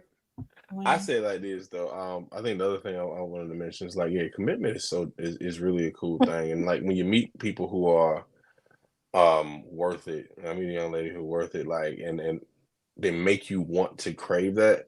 See, that's what I was getting at. That's everything. I know for me personally, I'm a very affectionate person, so like I'm as long as I'm not using my hands, I'm happy to come cuddling on that. My only issue would be like, if I'm actively engaged in something that requires a level of dexterity, using my carpals, metacarpals, and phalanges, then like my bad little science words, but like just give me a little space. But when I'm chilling, come to daddy. You know what I'm saying? Come to daddy. Daddy child. Come to daddy. Oh my gosh. You think Shay was something? I'll show you something. Oh my God. Hey, while we're here, Kendrick Lamar dissed Drake again, by the way. Oh God. Is it ever going to end? No, but this looks like it is. Yeah. I need parts of this one. But yeah, so that's where I come from with it. That's but good. yeah, Oh, go ahead. I'm saying I just that's kind of where I am with it when it comes to the commitment thing. It's just So to answer their question, not really afraid, but sometimes there is a little bit of fear in the unknown, right? When you're dealing with another person, as much as y'all may rock with each other, XYZ, there's going to be a level of adjustment. Like, okay, you'll be in a room, everything that was comfortable for you may not be comfortable for them. You be sitting in there feeling great. All of a sudden, she's like, "I'm cold. You ain't hungry? I'm hungry. Are you watching this? Turn it up. It's too loud. Turn it down." Like these things like happen. I'm cold. Yeah, I'm cold. Like it's just like I don't want to listen to that. And so you got you kind of got to get right with that. But and then last thing I'll say this as a man in general, we typically like to be in situations where we have some level of, and I want to be very careful when I say this, please, of control in the sense of knowing which direction things will go, right? So we like to drive, They like even with the whole provider thing, like, okay, cool, I know the bill's getting paid because I'm making the money to pay the bills, doing all kind of thing. Even doing this stuff, you know why men like games so much? Not saying that women don't. There's a lot of women gamers. I shout out to black women gamers, by the way, but it is still disproportionately male dominated. We like being in these environments where we have a level of control. You get into a relationship, there is no control. Like, there is no. This is two different people trying to navigate something. So the unpredictability can be a little bit intimidating for certain men who want to say intimidating. A little bit intimidating is a strong word. I would say it can be a little bit disconcerting. I think intimidating is a good word. Okay, I'm gonna say disconcerting. He was dodging commitment. Saying the word. I would say it's disconcerting. But it at the same time, if we change our mindset and find a little bit of joy in the unknown, a little bit of spirit of adventure with someone, it can actually make the endeavor a little more enjoyable. So I'm gonna go ahead and go on. That's what I was getting at with the being into something.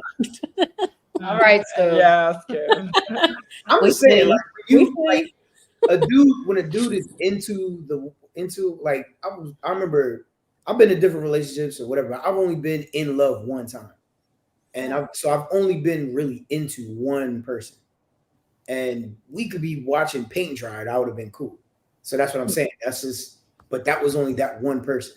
So that's what I mean. Like, I guess, like, I didn't have any fear of commitment at all whatsoever with that person. Because it was that one person. Right. I felt like that, and then she broke my heart. But yeah. Yep. Same shit. Same thing. It took me a year and a half. I mean, that's what happens. I was 36. Sometimes. What? I was 30. I was 36. Oh shit, that was 2 years ago. That was recent, bro. My first little New York thing, boy. Yeah. What?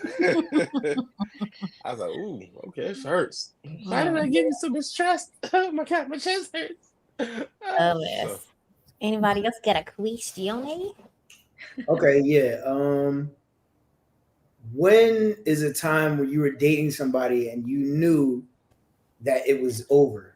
Like, you're dating someone, and what happened where you said, and I got another question after this too, but answer that one first. What? Dude, I gotta answer that for every week. Like, when was I dating someone and I knew it was a no? Yeah, you're dating. Everybody's been a no. If you're not, or you could have been. Yeah, like we're all. I mean, I'm single, so all a long list. No. Like, think of a time where you're like, yeah, I'm never going to see this person ever again. Like, when you knew it was over. What happened? What was it? Hold on, can we sidebar? I mean, they got a whole. I'm gonna go to the group chat. I haven't. Oh, have I? I don't think I have had that experience in my grown age. I think the last time I had that experience, I was probably like early 20s. And that's not even worth like discussing. The last time I had that experience where like in my head, I was like, oh, it's over was last summer. Oh. What happened? We had gone on like a lot of really thoughtful dates, and I had let him know that like I was in that space. I was like a little bit of a slow burn. And like, there were a few red flags where like we had gone out, and I explained, I was like, listen, like, I like you. I think I need to move a little bit slow. And the reason I was saying I need to move slow is because like, I have issues with trusting like my own decision-making. And I'm like, I really want to be like mindful about how I move. And right after that conversation at the same like dinner, he was like, so do you want to travel to California for a wedding? And I'm like, what about slow? There's nothing slow about us going to California together for a wedding. And so like a few weeks later, he had taken me out for my birthday. And he just was like, I don't know if like somebody got into his ear. He like switched up his conversation of like, I don't need to settle down. Like, I don't need to be with anybody. And I'm like, oh, okay, like cool. And then things didn't like go to plan physically. And so I was gonna go home and leave, and he called me a brat, and I was like, I will never see you, because he could not ever. And like just was like this in my head. I don't like, he had no idea, but in my head, I was like, I'm never going to go on a date with you again. You called me a brat for like some bullshit. And I can be a brat. I understand that. Oh, you said a brat. I thought you said a rat. Oh. No, that oh my God. After he could not perform, he then called her a brat. After he couldn't perform sexually, he called me a brat. Wow. Oh. Yeah. And I was like, that's really crazy. Like, also, it's my birthday. You're ruining my birthday vibes. And I left. And in my head, I was like, this is never gonna work, only because like I was so offended and the whole vibes were off. And I felt like he was super into me and then was trying to play a game where like he was trying to act like he wasn't that into me. And I just like wasn't in the mindset of like, she just pushed my cat. I just pushed the cat off the counter. I'm so sorry. I wasn't in the mindset of like playing the games with him because I thought we started off strong and I thought I like had communicated well. So in my head, I was like, I'm never going to talk to you again. And we ended up like texting and I was like, listen, like, I appreciate your thoughtfulness. So like, this isn't going to work out. And he like started to rage on me a little bit. And I was like, I'm just going to respond. Yikes. So like in my head, I knew that like, the roster was a little bit too full for you to act up that way. And I was so. Wow. I just remembered one. Do you remember The Poet? Oh my God. Wow, this is already got nicknames. This is great. Right. Roses are red, violets are blue. Right, exactly. The show ain't you. Let's hear the story, please. I had to think about it. Like when something is over, like I just don't even think about you anymore. We had gone out a few times, and then it's funny because you can't smoke with anybody. Like you can't just be smoking with new people. And I smoked with him once, and I was just freaked out. Like his face looked crazy. She texted me. I was texting like, them. I was like, "Do y'all have?" Fuck? And I'm like, what? I was like, "This is too much." Like in that moment, I knew. I was like, "I'm not going to see you again." However, I was going to Jamaica that weekend. So I'm now in Jamaica. I had already made this decision about this man. I felt really uncomfortable, and I felt like it was just like my intuition in the high. I was like, "This ain't it, girl." So I'm in Jamaica, and he sends me money. Like as soon as I touched down, he was like, "Oh, have you landed? Blah, blah, blah." And I was like, "Yeah, I just got here." Because I hadn't communicated with him at that point that I was like not interested. Because part of me felt like I was just tripping. But I wanted to use the time in Jamaica to kind of like process my feelings about the smoke sesh. So anyway, I land. I tell him I land. He sent me money immediately. And I was uncomfortable with that. And he said, I said something like, "Oh, like, what is this for?" Or something along those lines. I feel like it was like $200. And I was like, "What is this for?" And I'm thinking that he's going to be like, "Oh, like buy a drink on me or whatever," like something like cute and normal and like not weird. And he was like, "Oh, like buy the finest swimsuit that you can find," or something like that. And I did not like that because, sir, like, are you sending me this money thinking I'm going to buy a swimsuit and then what, like send you photos? Like that's not happening. I'm not doing that. So I ended up sending the money back, and I communicated. I was like, "Listen, I was really uncomfortable with this. I didn't like it.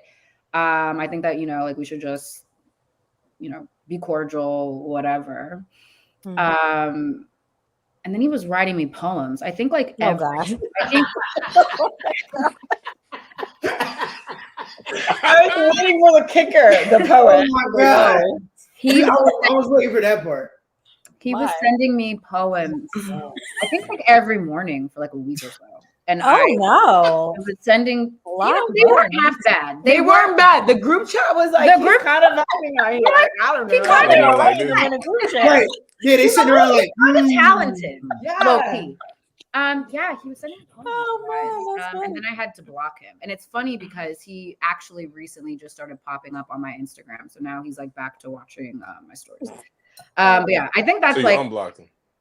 I blocked him on my phone, like on text, and I have him restricted on Instagram because like he was also, He hasn't caused any problems. He hasn't like reached out, but he's just like at the bottom with like the blurred out little circle, like just watching. I'm like, you can watch. Don't you worry. That poem book is looking real crazy for you. Just wait. Just wait.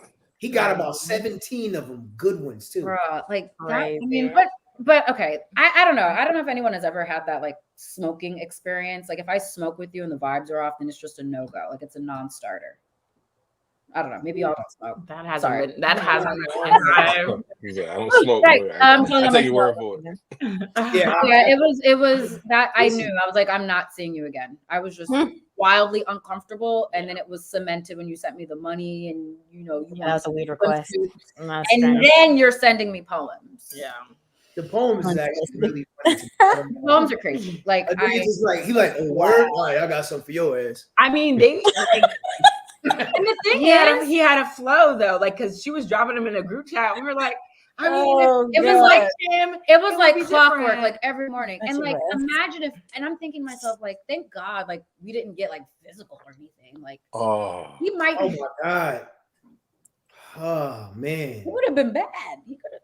He would have pulled. It might have been like it was. Y'all would have been like, what's that movie, Mia Copa or whatever? Oh God, that's crazy. Oh my God, that's hilarious. You would have came in the room, it'd have been candles everywhere. Oh my God, with the painting on the ceiling. Right, I've been waiting for this evening. Oh God, yeah, no. Yeah. We've had some experiences, so we're just like, it's not. And I think like you have to kind of trust that about yourself, right? Like for me in my past, I'll be like, I'll know it's not the vibes, and I'll be like, but he's a nice guy, so like let me continue on, and you end up in this shit, and you're like, I should have dubbed it back then. And like, what was I like? The Delulu, like the Delulu, and like the desperation of like wanting a partner, and like it's a lot, and you just be selling. You just can't operate from a scarcity mindset. You can't. Let me ask you a question though with the smoke session, right? Okay. Was he a smoker? Like, did he smoke? Yeah, he was a smoker. Oh, I mean, yeah, he was. Because I'm thinking like, and Drew, correct me if I'm wrong, but there's been times, maybe not anymore, but niggas will do things to impress women. It's like, okay, yeah, maybe he's not a smoker, but he's like, all right, I'll make an exception and smoke, and completely just starts coughing and dying in front of him. No, tell him what it was. It was like that.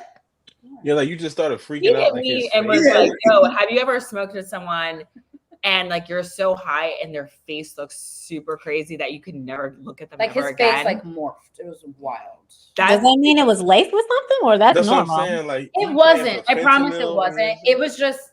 It was.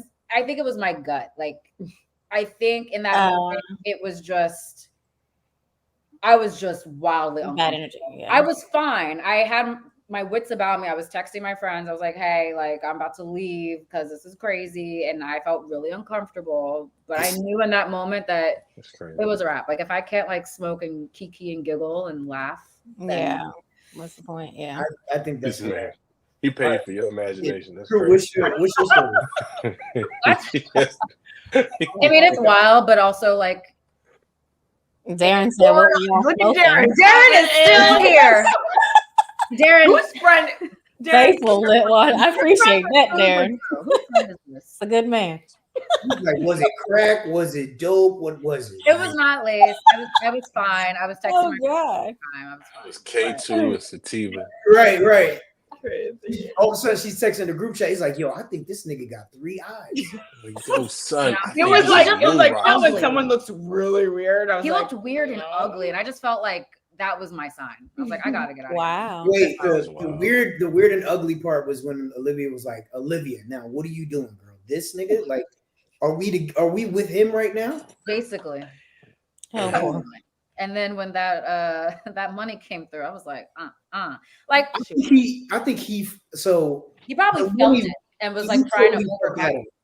Yeah, he totally fucked that up because he made it creepy, and it's like it could have been a nice gesture, and it could have just been like, because men have sent me money in ways that are like, I know you're on vacation, like buy a drink on have me. A drink on me. Most certainly not $200. Or just whatever. Just take this. I'm just shooting you some spending money. Do whatever you want to do with it. But Drew, you said you out of this one. You ain't spending no money. No, Drew said, I've nah. I've sent money. You know what I'm saying? I've sent money, but I've sent money like as a way of an apology for like a misunderstanding or something like that. Like I see you and your sister out eating, like I mean, come here and cover your bill or whatever. So boom, it's $150 that should cover like what y'all eating, something like that. That's but like, cute. yeah. So I'm like, that's borderline. You know, totally mild toxic. Did it work? Did you get out the doghouse? I mean, or was it money well spent? That time, nah. It ain't work. It ain't work. Oh yeah, She just said thank you, but I've done that too. Like figure out, like ask different women, like, yo, how much do y'all nails typically cost or whatever? bro, I did that. Yeah, I did that. You get that, and then you're like, all right, let me say you some nail. It's like your birthday. It's like, oh, yeah, some nail money, something like that. That's why I like having like women friends, right? I was like, yo, how much nails? So I'm gonna send. Oh, you gotta have. I think 120. Okay, bet. I sent $120. Like something like the real quick shot. I was like, what my gotta gosh, have women friends. There's no way you can only get advice from your niggas. There's sometimes niggas will stare you. You said what? Because y'all have no idea. I was like, y'all don't know nothing. Some don't. Yes, you're right. I mean, now once you have the experience, you do. But like, yeah. What's the pettiest reason y'all have stopped talking to somebody or dating somebody? You're a Giants fan, isn't that right? Okay, that's actually very valid. If you can co-sign that. I found other reasons to go birds. The thing, but I hated the way this one man's aftershave smelled. Like I couldn't even deal with it. His aftershave? Oh, wow. Yeah, and the fact that I could smell his aftershave was such a problem. And he was shitty anyways. But I just couldn't even bring. Normally, I can bring myself to push past shitty, annoying behavior. But I couldn't even do it because his aftershave was so intense. I think that's funny because he like go to hug you, you're like, ugh. I mean, a little bit. Like I remember texting my like work friend being like, hey, like you live near here, like, can you come get me? And she was like, are you serious right now? I'm like, yeah, actually, like I want to vomit. This man's vibe is his aftershave smells bad. Yeah, bad smell is crazy. Have I done anything petty like that? I don't think so. I'm getting a vibe that I'm sure you had to. You strike me as the type you got at least one. At least one. Like, all right. Because a second ago she said she had no story, and then she went in a deep dive. She was out here dating Wale. Edgar Allan Bro. Right, exactly. I don't think I'm a petty dater though. I mean, I don't think I'm a petty dater. Right? Yeah. I don't think so. I don't know, man. You said this man looked weird when he was hot. Flower bomb. Well, I was on to something though. Yes, it's called drugs. Right. You were definitely on something. That's correct. And the synapses in your brain. Okay. I didn't give like the context. He was already like, he had some yellow flags, and then that was kind of just like the cherry on top. But like petty, I don't think I've not talked to someone for a petty reason. I don't think so. I'm a nice lady, you know. I'm a nice lady. All right. I like to do enough vetting up front where I don't have to be petty. I can see that. I'm a little bit fair. So you get your petty out early. You get the petty out. Yeah. I'll try to. I don't want to waste my time. I don't want to waste your time. There we go. Yeah. I mean, both of y'all, you gentlemen, what? Y'all petty vibes. So what y'all gonna answer the question? Well, I mean, there's so many, right? Just so many. Chuckle is a giveaway. It's the chuckle. All right. I mean, there's been like a couple like where, you know, you about to get to it or whatever, and you know, oh man, it just smelled like a long day. That's not petty. That's not petty. That's wow. Like a long day. Yeah, I can't really do that. Well, what did you do? What'd you do? Got to see it through, my boy.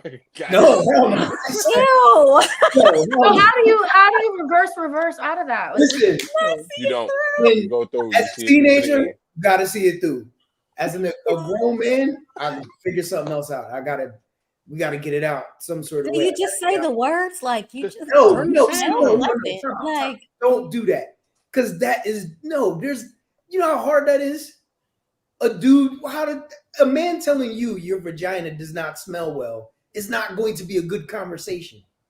There's no good way to say that. I would hope she would know though, because you can smell yourself. Yeah, but it's just like, crazy. Like, because this is okay. Remember how y'all were just a second ago saying how having your guy friends and we get it wrong? This is where y'all steer us wrong. Oh, that's not a cool way to say that. This is not a good way where that's going to work out. You're right. There's nothing you can say. What is it? Right.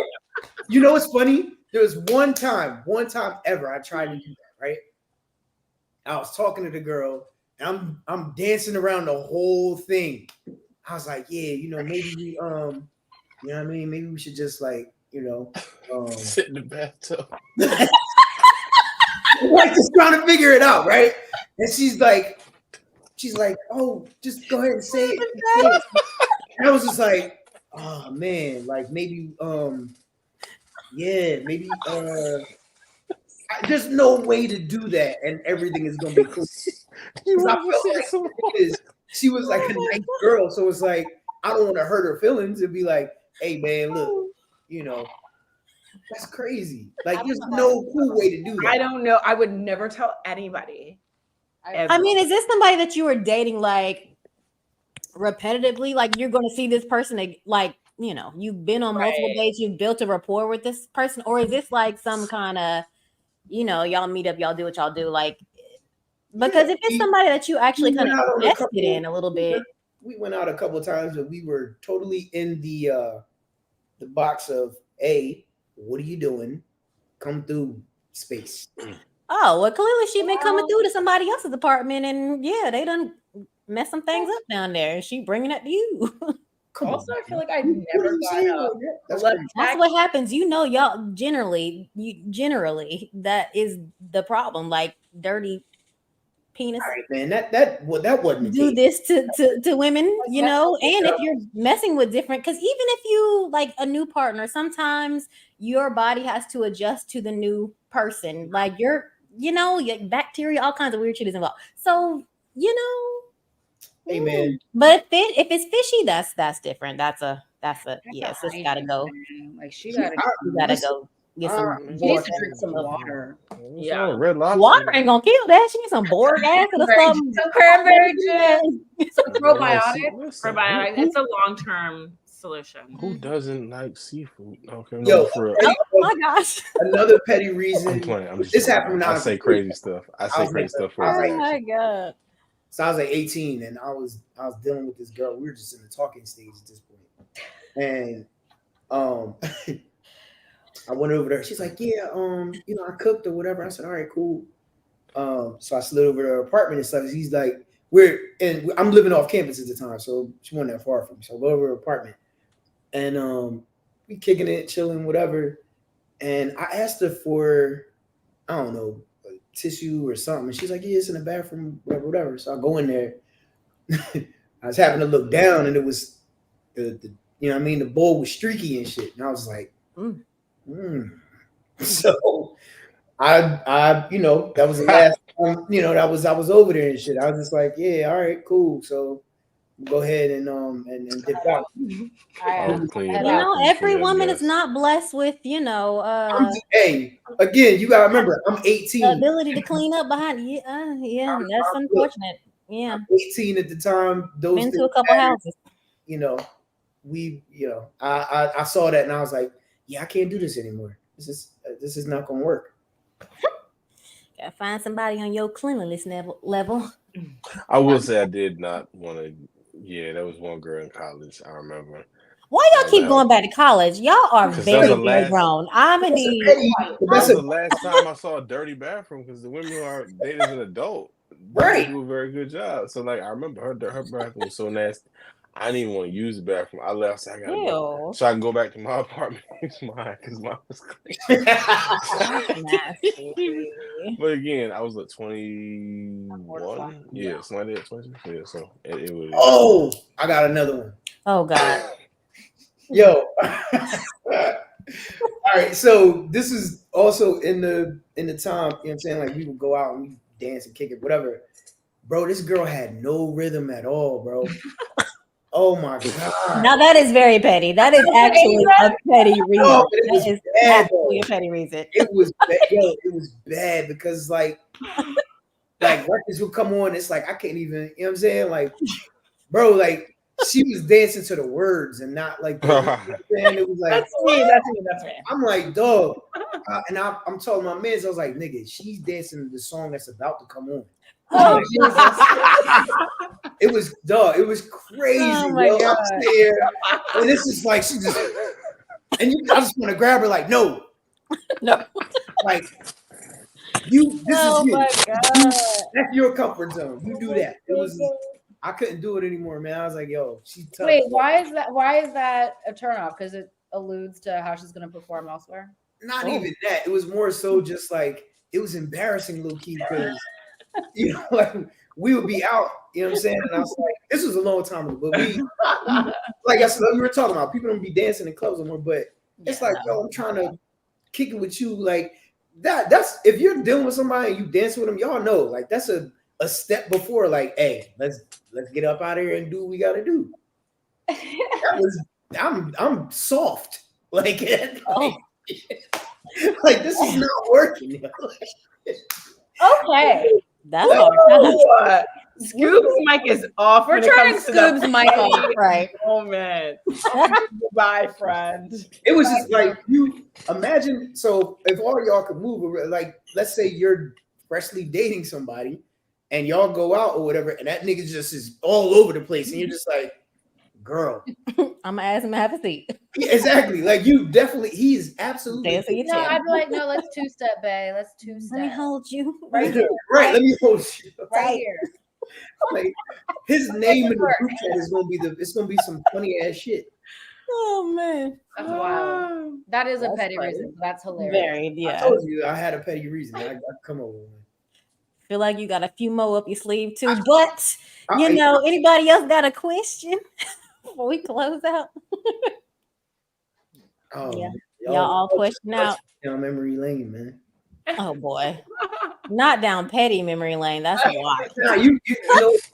Ooh, that's wild. All right, so let me ask y'all ladies something. Have y'all dated a dude that had like really bad breath? And if you did, how did you do it? Like how long did you how does it work? Because I know of people that are in relationships with different, you know what I mean, and it's crazy in there. It's all of this is crazy. You I'm know, just like, how does that work? I can't relate to that. I don't know. Right. Mm. So that's an easy answer. No. I was just wondering, like, what? All right, so what are y'all deal breakers? How about that? Well, like what you said, that's like poor hygiene. Because once you see, because I tell you, like, there's this guy I attempted a date and he runs a lot or whatever. And I realized this nigga would not take a shower after his runs. Like, he would sit down, like, okay, you come in, you sit down for a second, you catch your breath, or you like, but then you get your ass in the shower, right? Yeah. Never happened. And then I was just like, I was thinking to myself a couple times when I realized that this was happening, like this was a thing. Like, damn, did I hear the water? Did he go in the bathroom and change into regular clothes? Like, that's crazy. Running the water and changing is crazy. Just think. That is, that grown doing crazy shit. Yes, that's nasty. Like that's shower. That's crazy. But yeah, hygiene, bad. yeah, like dirty nails is gross. Like, oh my god, that shit. Mm-mm. The dirty nail thing. I check hands while I'm talking. I got into a full-fledged argument with my boyfriend at the time on the 2 train because I was like, I can't take it anymore. Go get a fucking manicure. And he was like, why is it now you choose to blah, blah? And I'm like, I don't give a fuck about the now and the why and the how. Get your nails clean. It's disgusting. You know, that's so funny because back in the day, they say they like a little dirt under your hands. I mean, you at work. You doing no. Time out. Skipping over a major point here. Nails. Cut your nails. Cut your nails. Wait. Time out though. We're skipping over a major point because you said it was your boyfriend. Yes. How long were you putting up with this part? No, we were together at this point. we were together for years, and his nails hadn't always really been an issue, but it was like a symptom of him feeling, in my opinion, super comfortable and just like all shit goes to shit. Oh, you got the real him. And I'm like, and it was the smallest thing for me to like nitpick, but I really want to nitpick about all the other things. And I was like, can you also like, I bought you a certificate to the nail salon down the street. Use that shit. Giving him as like a Valentine's Day gift or something. I was like, please, like I don't even want you to fucking touch me. Yeah, hands are weird. I'm weird about dirty nail. He putting dirty nails all. I mean, he wasn't because I was a no-go. He got me fucked up. That's crazy. That's crazy. Liv, what are your deal breakers? My petty deal breakers? Your deal breakers. You put the petty on it, but yes, deal breakers. Oh, what are my deal breakers, Aisha? I don't know. I'm job. That was like a villain laugh. Oh yeah, unemployed ain't gonna work. You have okay, damn, okay. I need you to be gainfully employed. Absolutely. I need you I don't, that might not be a deal breaker to some. That might sound petty, but I'm just like stringent on that. Like, I don't want you texting me at like 2:00 in the afternoon asking me what I'm up to. Like that's a surefire way for me to not respond to you anymore. Because what are you doing? Why are you asking me? I'm working. What are you doing? I'm actually about to hop into a call. What are you up to? Responded back, nigga, shouldn't you be on LinkedIn? Someone recently did that. It was like, this is what really caused me to delete my Hinge app. Because I'm like, I'm tired. Why are you messaging me on a Tuesday at 12:30 asking me what I'm up to? Damn, they can't be on a lunch break? No. I mean, sure, maybe lunch, but like I'm working, bro. Like, wait, hold on. So I don't want to like do the whole like text all day, every day during the week stuff because I don't have time to do that, and you shouldn't have time to do that. Funny. I'm so weird with that. I used to be. I'm not sharing that. No, yes, please. I would feel a way about naps. Naps? Oh. Yeah. No. This is where, as friends, we have to be like, sleep? you are ridiculous. Because I'd be like, why is this nigga sleeping again? He was this man That's has nappy hair. I was just so like weird about that. I have like weird things, but I won't tell you that. The nap thing, I wouldn't have like. That's hilarious. A man taking a nap is a deal breaker. I've grown. Is he a man with a job? In my defense, it was my boyfriend at the time, and I was just like, y'all, like he is always fucking asleep. Like, why is he napping again? Like, did he work hard? yes. No. He, yeah. There, look. She was about to shit on him too. He's about to shit on that part. We can shit on him about a lot of other things. He's a wonderful man, but like I just hated the naps. I'm like, you take more naps than I do, and I just. Meanwhile, this nigga probably a construction worker out here building duplexes and shit, and the nigga can't take a nap. That sounds pretty tiring to me. Oh, that's funny. He out here cutting trees all day. He was not. And he can't come home and take a nap. You know what it is? It's because I feel like I'm always like doing something. I feel like I have like different things on the stove at any given time. So if I'm doing XYZ, I want you to be also doing XYZ.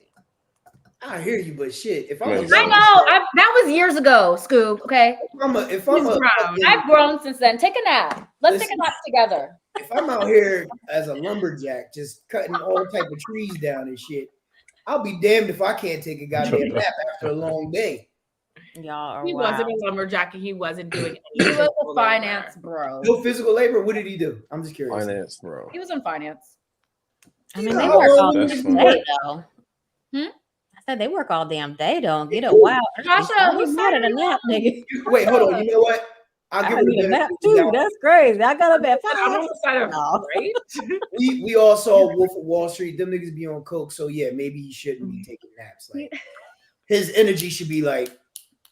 So I get it. I think the bottom line is if I feel like if I'm booked busy, like keeping myself busy and like always looking to do more, I want you to also be on the same page. You know? Fair. I don't want to be working late, trying to build something, and you're just kind of like on the couch vibing. Like, I want us to both be out there getting it. So that's really where it comes from for me. So let me ask Lawrence. you. I don't want to Lawrence. Dude, you trying to have us up here for 3 hours, sir? Can we let's wrap this up? Wait, so the last time she had a nap was when she was like 4, huh? I never nap. I'm just kidding. 4 years. She said, I sleep when I'm dead. All right. She remember her Rise and grind, okay? Remember that? Rise and grind. 4 years And then take a nap after you grind. That's crazy. You earned it. Again, you guys, I've grown. I'm Okay? kidding. I don't still feel that way, but I do want. I mean, there's nothing wrong with that. You find somebody that matches your hustle, and that I want someone that's like equal playing field. No, it's just that was just a really funny reason to not like this nigga taking a nap. Like, I used to literally text them like, "This nigga's napping again," and we were like, "It's really like it's funny." That was my man though. So listen, I was fine. I was fine with it. Hey. For the greater good. All right, guys. So, thank you guys for joining me for another great episode. And to our live viewers for the comments. Don't forget to download the Secrets of the Opposite Sex app to play from home. And subscribe to our podcast and follow us here on YouTube. And at Secrets of the Opposite Sex for more content.